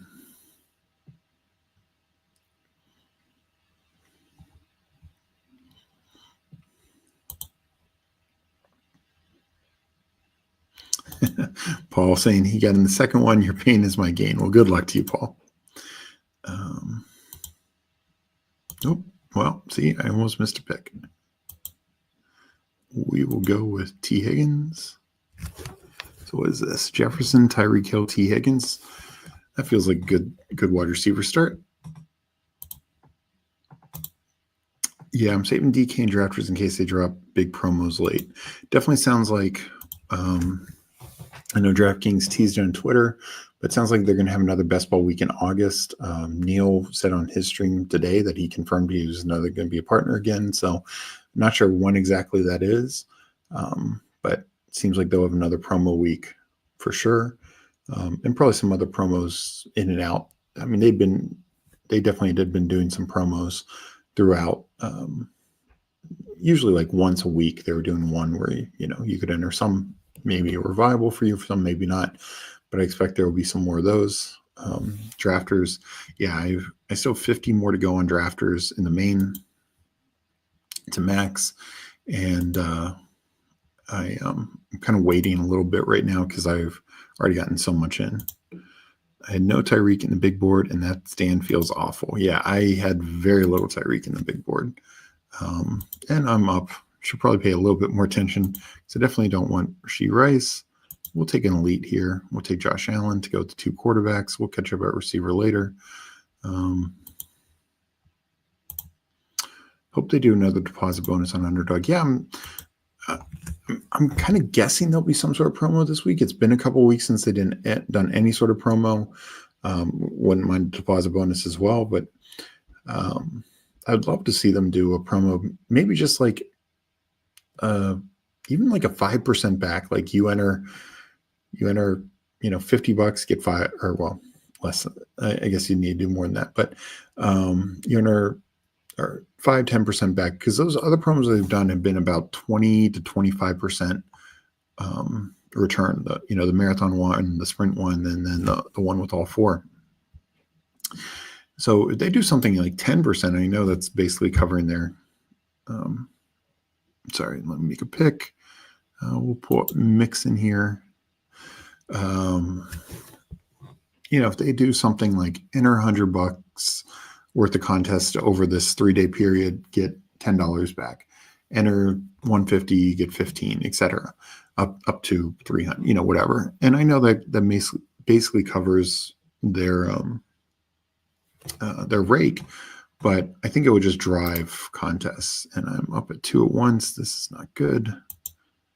We will take Jane Daniels, and we'll take Amari here. Oh no, I need a receiver. We'll go T Mac here. Up on another. This is Mixon Walker start. That feels fine.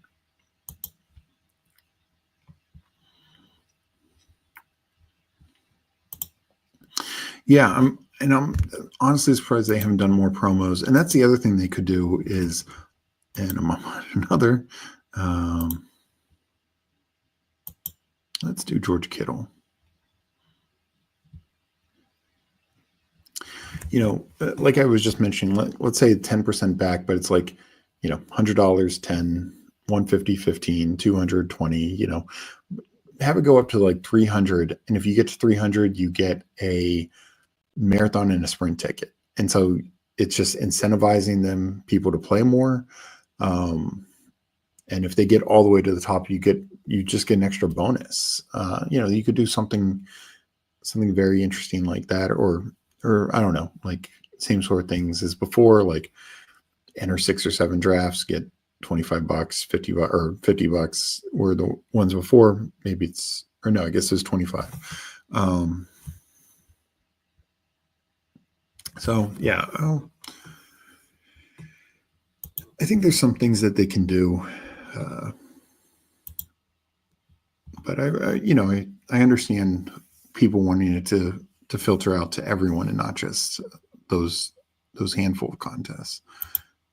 We'll go Devonta Smith. Probably should have gone Waddle, but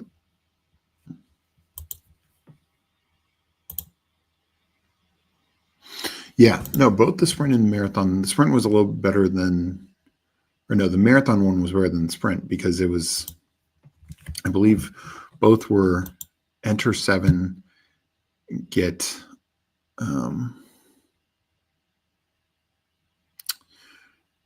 We are going to go Ricky here. Not worry about the injury too much. Probably should have gotten Debo. Okay. Oh well. Because if I remember correctly, was the marathon and the sprint, they were both 7. You had to enter 7. And because the one, and you got the same amount back, $25. But obviously the ones, was that it? I just remember one was definitely a little bit better. One was like you got 25% back. And yeah, it was like Rake Plus. It was really good. So I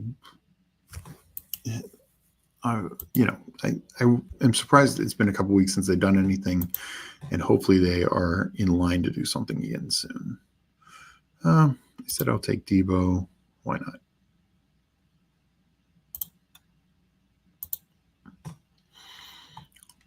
Yeah, these builds don't feel like they're going to get too correlated.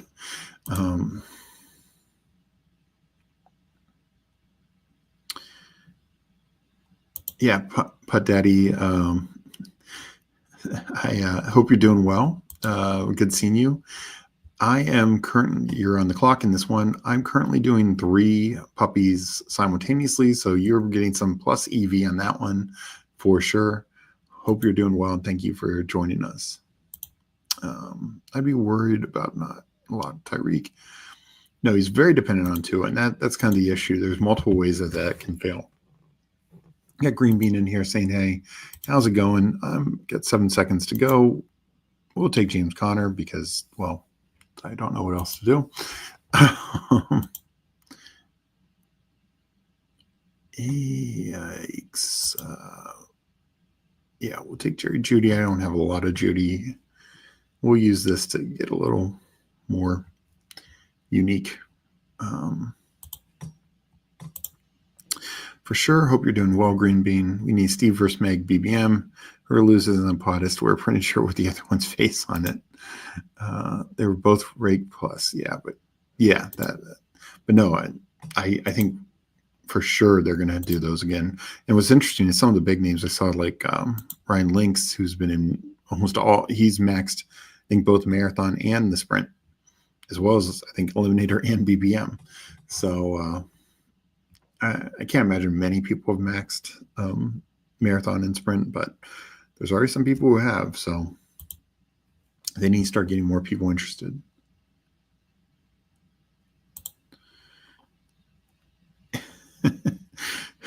Do you think, let me make this pick. Don't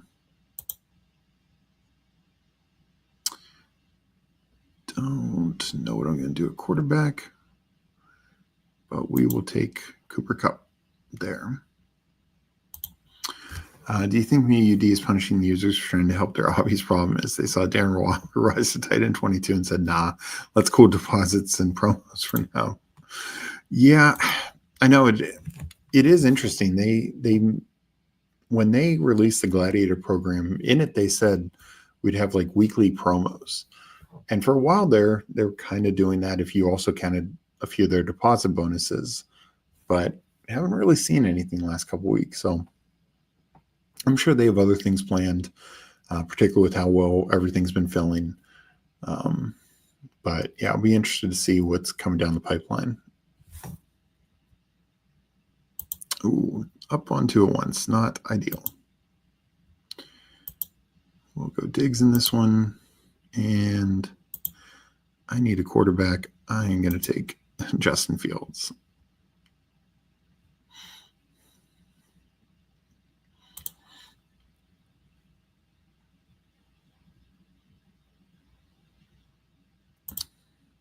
You got too caught up with lawsuits, and that is, I mean, they had to sue California so Hartman could keep drafting.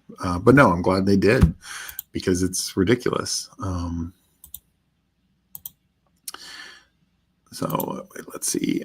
Kupp or Diggs, who's a better year? I think Diggs. I think he's the clear number one. I could see Kupp, if he stays healthy, having a decent bounce back, but I think Diggs can be the clear number one there. I mean, they probably do more promos if things didn't fill everything in 2 days. That's what I mean about it. Honestly, would have been perfect, like with the Dalmatian, is what I suggested, the 100, 150, 200, 300, because you just max the Dalmatian, you get your 300.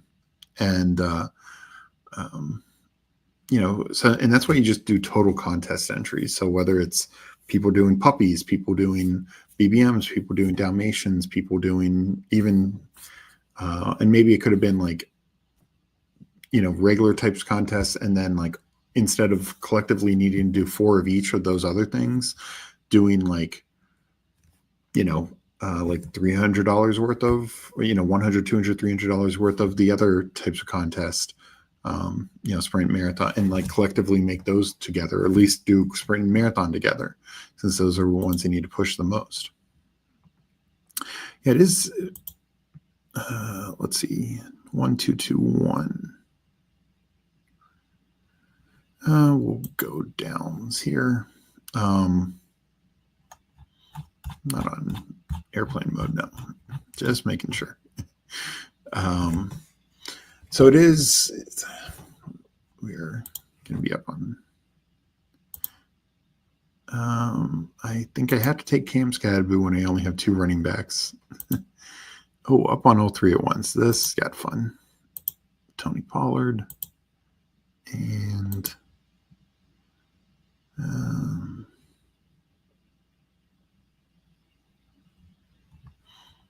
We'll take Mbuka.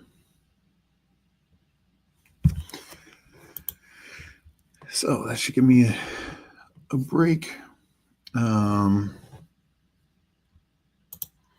Diggs and Vrabel are going to be a perfect match. I think Diggs and I think Vrabel is a perfect match for the Patriots, but I think Diggs and May are going to be a perfect match. Hartman, it's not fair. You get beautiful weather and UDM here in Connecticut, and I drove 25 minutes to a pizza shop in New York to draft live. Oh, wow. Yeah, in the future, that'll be the nice thing.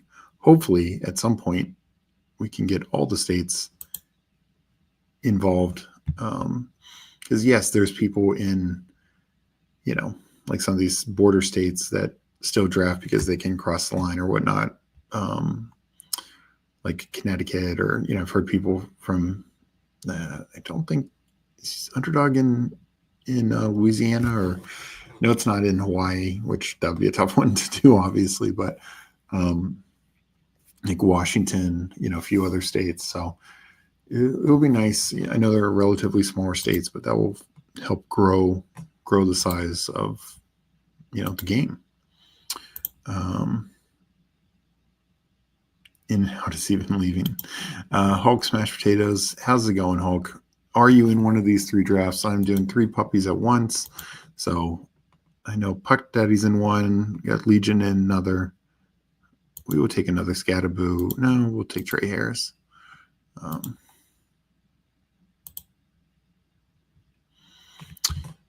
So if you're in, good luck.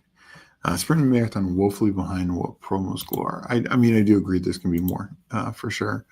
And I was just going to say, like, weekly winners is well above it. That is actually the same price point as Eliminator, and it is well above Eliminator. Obviously, it's been around a while. Eliminator, they changed it this year. I do think that maybe declined some of the interest for some people, just since it is less ROI. But I just find it so much interesting how much ahead weekly winners is. And that's at the same price point, where like marathon's a little bit more, and sprint is double what weekly winners is. And weekly winners and eliminator. Losimo, you're in one. Well, good luck to you, and plus EV. I'm in one also. Started 1300 to give some EV back. Well, I don't know. I mean, 3 RB build is pretty good with an elite quarterback. Probably is pretty good advance rate. But hope you guys are all enjoying these drafts. And yeah, I definitely think we'll start to see more promos, definitely involving those two. But also, like I said, hopefully there will be a few that everyone can enjoy. Last year I figured I was up in one. Here's Scatterboo again. And I need another quarterback in this. Oh boy, this is going to be rough. We'll go Tua. And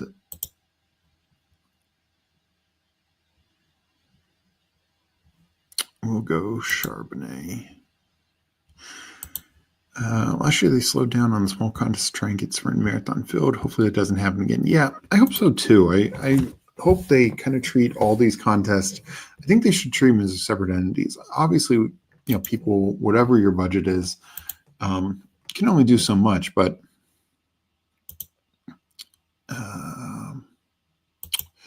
Shaheed, we definitely need a receiver. I did not realize I had 4 running backs.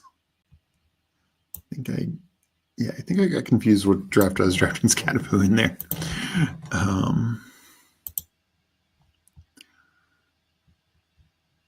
We'll go likely. It was the same with Superflex. Like, honestly, I think they could have put the Puppy 2 out while Superflex Puppy was going. Like, I don't think they really compete with each other too much. I mean, look, they put the German Shepherd Superflex out while the Puppy 2 was going, and that filled within 5.5 days or whatever it was. I just think they should just keep pumping out the regular, keep pumping out their Superflex. I doubt we'll get a mini eliminator or a mini weekly winners or anything like that. But I think they should just keep these as, each one in their own entity. And of course, they'll probably make the most money on just the classic regular, pumping out all the various poodles, etc. We'll go Loveland here.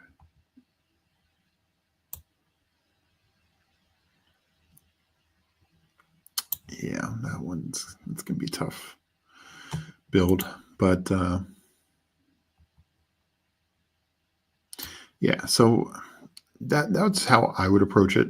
Kind of like I said, each entity beats its own thing and let it fill, and of course maybe use the others to get tickets or promos for whatever. But I did not get in these. Sorry. Well, next time. Figure out stacks is where multi-tabling get. Yeah. I am not expecting a lot of stacks with these. Champions is like pooled entry where everyone who gets their picks right pools from the big pot. Pick'ems is just you in the pot. Yeah. Yeah, and it depends on which state they're in that they can do things. And I think North Carolina, they have actual sports betting. I think that might be the only state, which to their credit, like it's hard. Like the regulatory hurdles and battles for them are massive, I'm sure.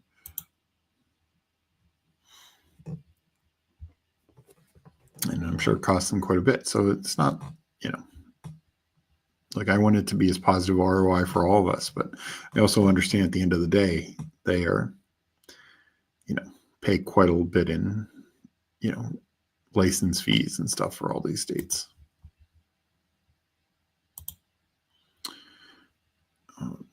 They've already put out less than last year at this time. Yeah, they put out a lot of small contests, but I think would like to see them put out more. I just think they benefit there. Yeah, we need quarterback help there, so I'll take Darnold. I just think we see how much these are filling. I think for a while there, maybe as the California thing, they were a little slower to react, but everything is filling fast now. Since the 4th of July, they have put out so many contests. One quirk about American West is that you can be in a state that Underdog operates in, but you're on any. Yeah. No, I've heard that before.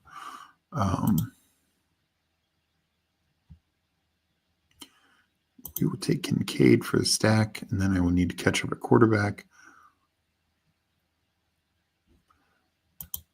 And this one, you catch up at receiver. We'll take an upside play in Marvin Mims. I'm sure it's not going to totally work.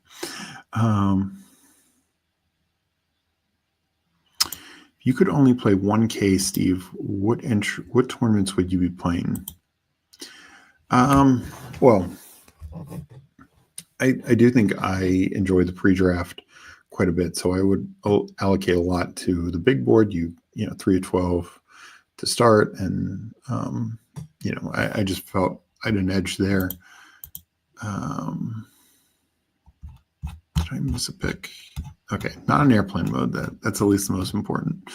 But of like and also I feel like, honestly, I know it sounds crazy, but I would put in post draft stuff. I would put a lot in Superflex. I think because I think a lot of people don't build it as optimally as possible. The rooms quickly become, instead of 2 of 12s or 2 of 10s, 2 of 9s even sometimes. See, all right, they're getting down to it on this one. We'll go Kate Otten. That looks perfect. But all these other contests, I would probably, as much as I like some of the higher dollar stuff, like the Bulldog that would be 30% to max, or less than 15% for one. 30% would be the Dalmatian. Sorry, let me make a pick. Need quarterback. Bryce Young feels good. And Thielen could be with my next pick. So Dalmatian at 4-12 is great. The Bulldog 3-12 is great. But that'd be, combined, that'd be 45% for only 5 entries. I would probably focus on, I guess it's also tough. Like, what's my goal? Like, is my goal just like positive ROI, try and turn that 1,000 into, 5,000 or more? Then I would focus on things like the German Shepherd, the Poodle, things of that nature. If I'm trying for more of like the Pomeranians, because those are $3 a piece, We'll go Slayton here. And like this mini Pomeranian had better advance rates in the playoff rounds, like not Pomeranian, Schnauzer. The regular Schnauzers that were like the big 100K up top, $3.20 max, not as great advance rates in the playoffs, but you do have 100K potential. So I guess out of all the tournaments though, I would probably go the Pitbull because that's the best combo. $20 max, 100K up top, good advance rates in the playoffs. So I'd absolutely want to do that. So that'd be 200 worth. So 20%. I guess what I'm saying is I'd do that over things like the Bulldog and Dalmatian. Then I mix in things like Poodle, Mini Schnauzers, German Shepherd. German Shepherd has some of the best ROI, I feel like. And I'd have a little small percentage in marathon and sprint. But it is tough for, like there's a lot out there to play. But I would do 0 eliminator if that was my thing, or 0 weekly winner.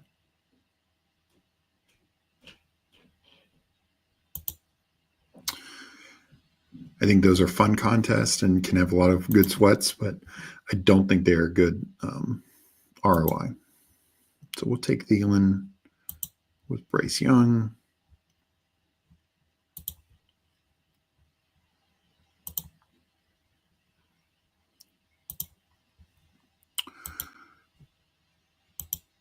Oh, I'm up. We'll take Marshawn Lloyd. I don't take a ton of him, but I need some running back there. And so that one I think's done. Strange. Was this the Lawrence one? It was. That worked out. And it's that same. Yeah. No. And yeah, I didn't know if because I thought that was in every state, like on a reservation. You can't do it. Don't ask anything. Are you and Meg ready for? No, I don't think we're gonna ride for that, but or protest for that. But this is Steve or Meg in the Steve suit, Scatterboo. Oh, I take plenty Scatterboo also. Super Flex and RS has a no, I agree. Rookie sophomore, I think there's a lot of edge because you can really control the room, but it's also 4-man drafts can just be so variable at the same time. And I'm up.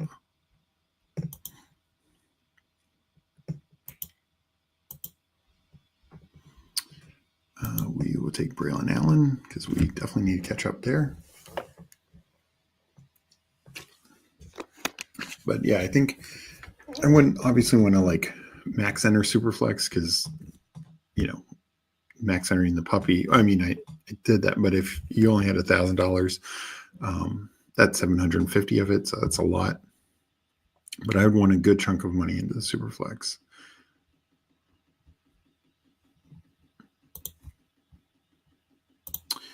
Yeah, I ended up doing a lot of DK. Last September, I believe UD had just 3 new contests in September. German Shepherd 2. Yeah, I feel like for some reason I thought the Hound Dog, there was a Hound Dog late also.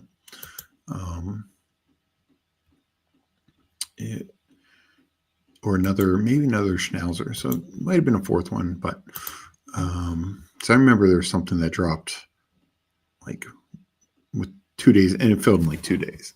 I only did like 10 entries or 5 entries, or me as a Hound Dog and did 5 entries.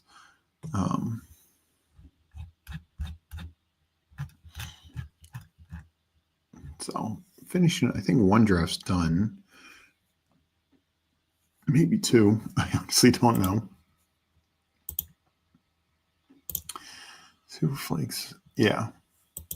But no, and I just think if you kind of know what to prioritize, and to Hartman's point, like, and it's very similar with rookie sophomore, in both rooms, you can, both Superflex and Rookie Sophomore, you can bully at quarterback. And to do so, I think you just increase your odds of success.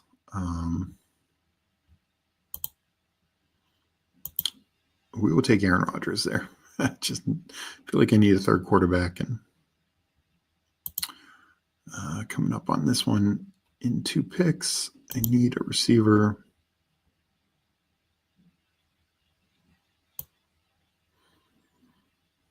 Ooh, already have 3 week 11s. This is not pretty.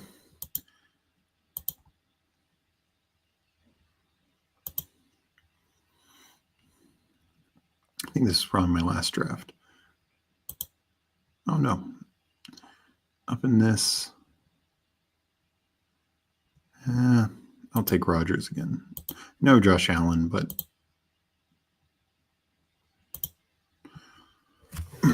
so finishing up these last 2 drafts. Okay, that must have been what I was thinking of. How's it going, Who Hames? I know you streamed. We're doing a couple drafts. I did 1 puppy alone earlier, then a couple of badge bros, and then I was doing 3 puppies at once. So some people got some plus EV entering these 3. Hope you're having a good night. I caught your stream pretty much before you start drafting.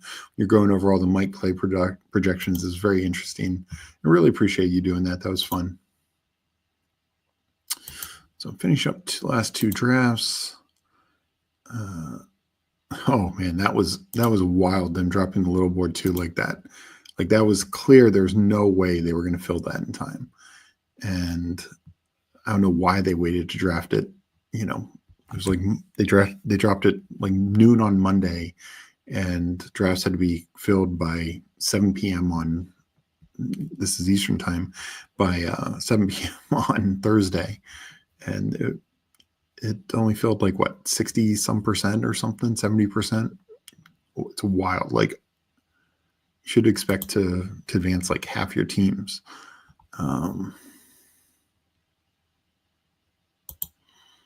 I'll just take Justice Hill.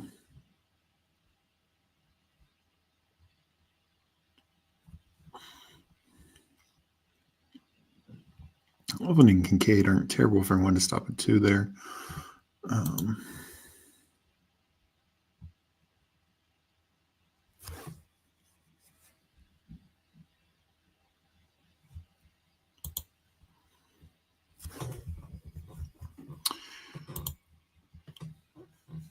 Let's see.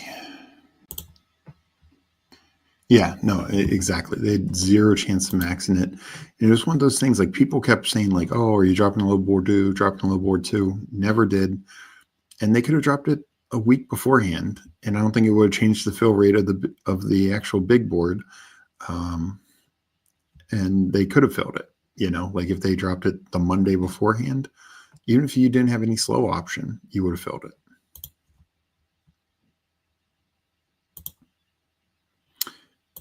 No, it was a good stream, Who Hames. Yeah, no. And it being a 50 max, because I also think that turned some people off. I know some people who did a couple in there and they're like, no, I'm not going to do any more. I won't get close to 50 max. 50 max, like if you had 1,000 people maxing it, it would have filled. But I just don't think you had enough time for 1,000 people to do that, especially with no slow option. Yeah, Rick, I know some others who did that. Who Hames and I both maxed it probably insanely. But no, I think there's a lot of plus EV there. Oh, 7 seconds left. Let's see what I get. Keenan Allen, come on down.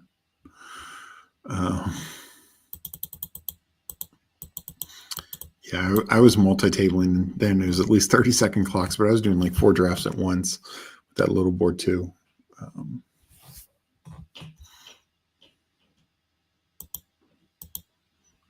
So final pick here. We'll stick at the 2 tight ends. I need another receiver. Oh, shit. This is bad. Devin Neal, you're the pick.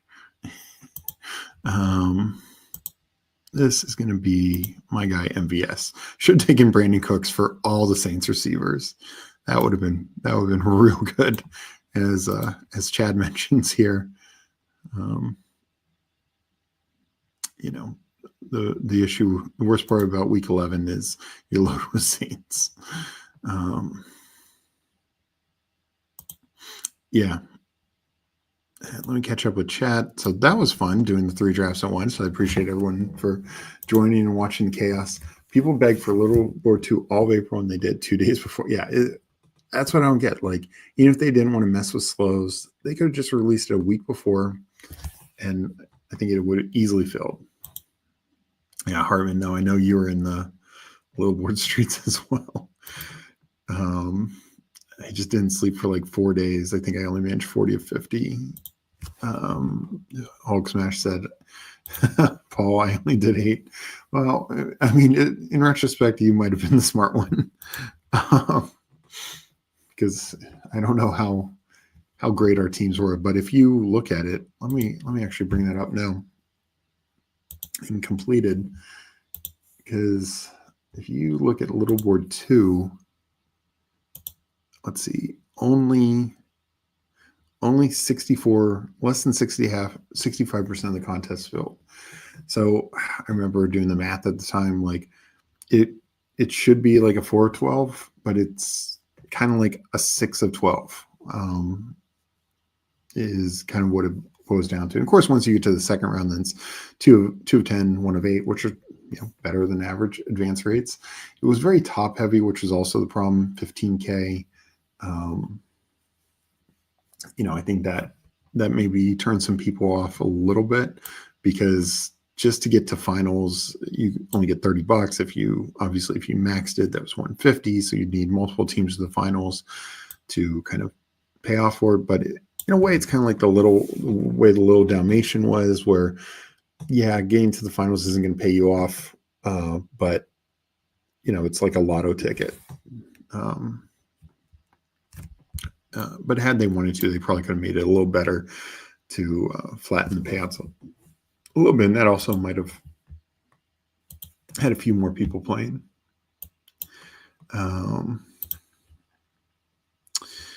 Probably most edge by staying up for days. I mean, I think, because I know friends with Chad, and I know he actually had to auto the little board because he was going out of town to a state that didn't allow for underdog drafting. And also, I'm guessing his wife wouldn't have liked him drafting their entire vacation. But so he autoed, and he said it didn't turn out well. But, I wouldn't be surprised if he's still, because it's so underfilled, he's probably getting some teams through at least. Maybe he gets a lucky combo. You'll have to see. That's what it was. Yeah. And I remember doing the math afterwards, and it was definitely very plus EV. But yeah, I mean, you obviously want to have more than one team to get the finals if you want your money back, or you have to go on a nice little run. But, and the biggest thing is, again, this is just their mistake. Like sure, the big board didn't totally fill, but that was at 98.2%. So I don't think them holding off on the little board had that fill anymore. It's just wild stuff. So I'm going to get on out of here, because in little under an hour, Justin and Andrew are going to be on here doing a BBM. So I will let them do that. But I want to thank everyone for joining the episode, liking this episode. Of course, everyone, thank you for subscribing to the Fanspeak Network. We appreciate you. Appreciate everyone's time. There's other good streams tonight. I know Fantasy Football Garage is going on. I think he said 10:15 tonight, Eastern time. So check him out. But I hope everyone has a great night. Enjoy drafting, finishing up your puppies, and also rookie sophomores, because those are getting done as well. And you all have a great rest of the night. And I'll catch you next time.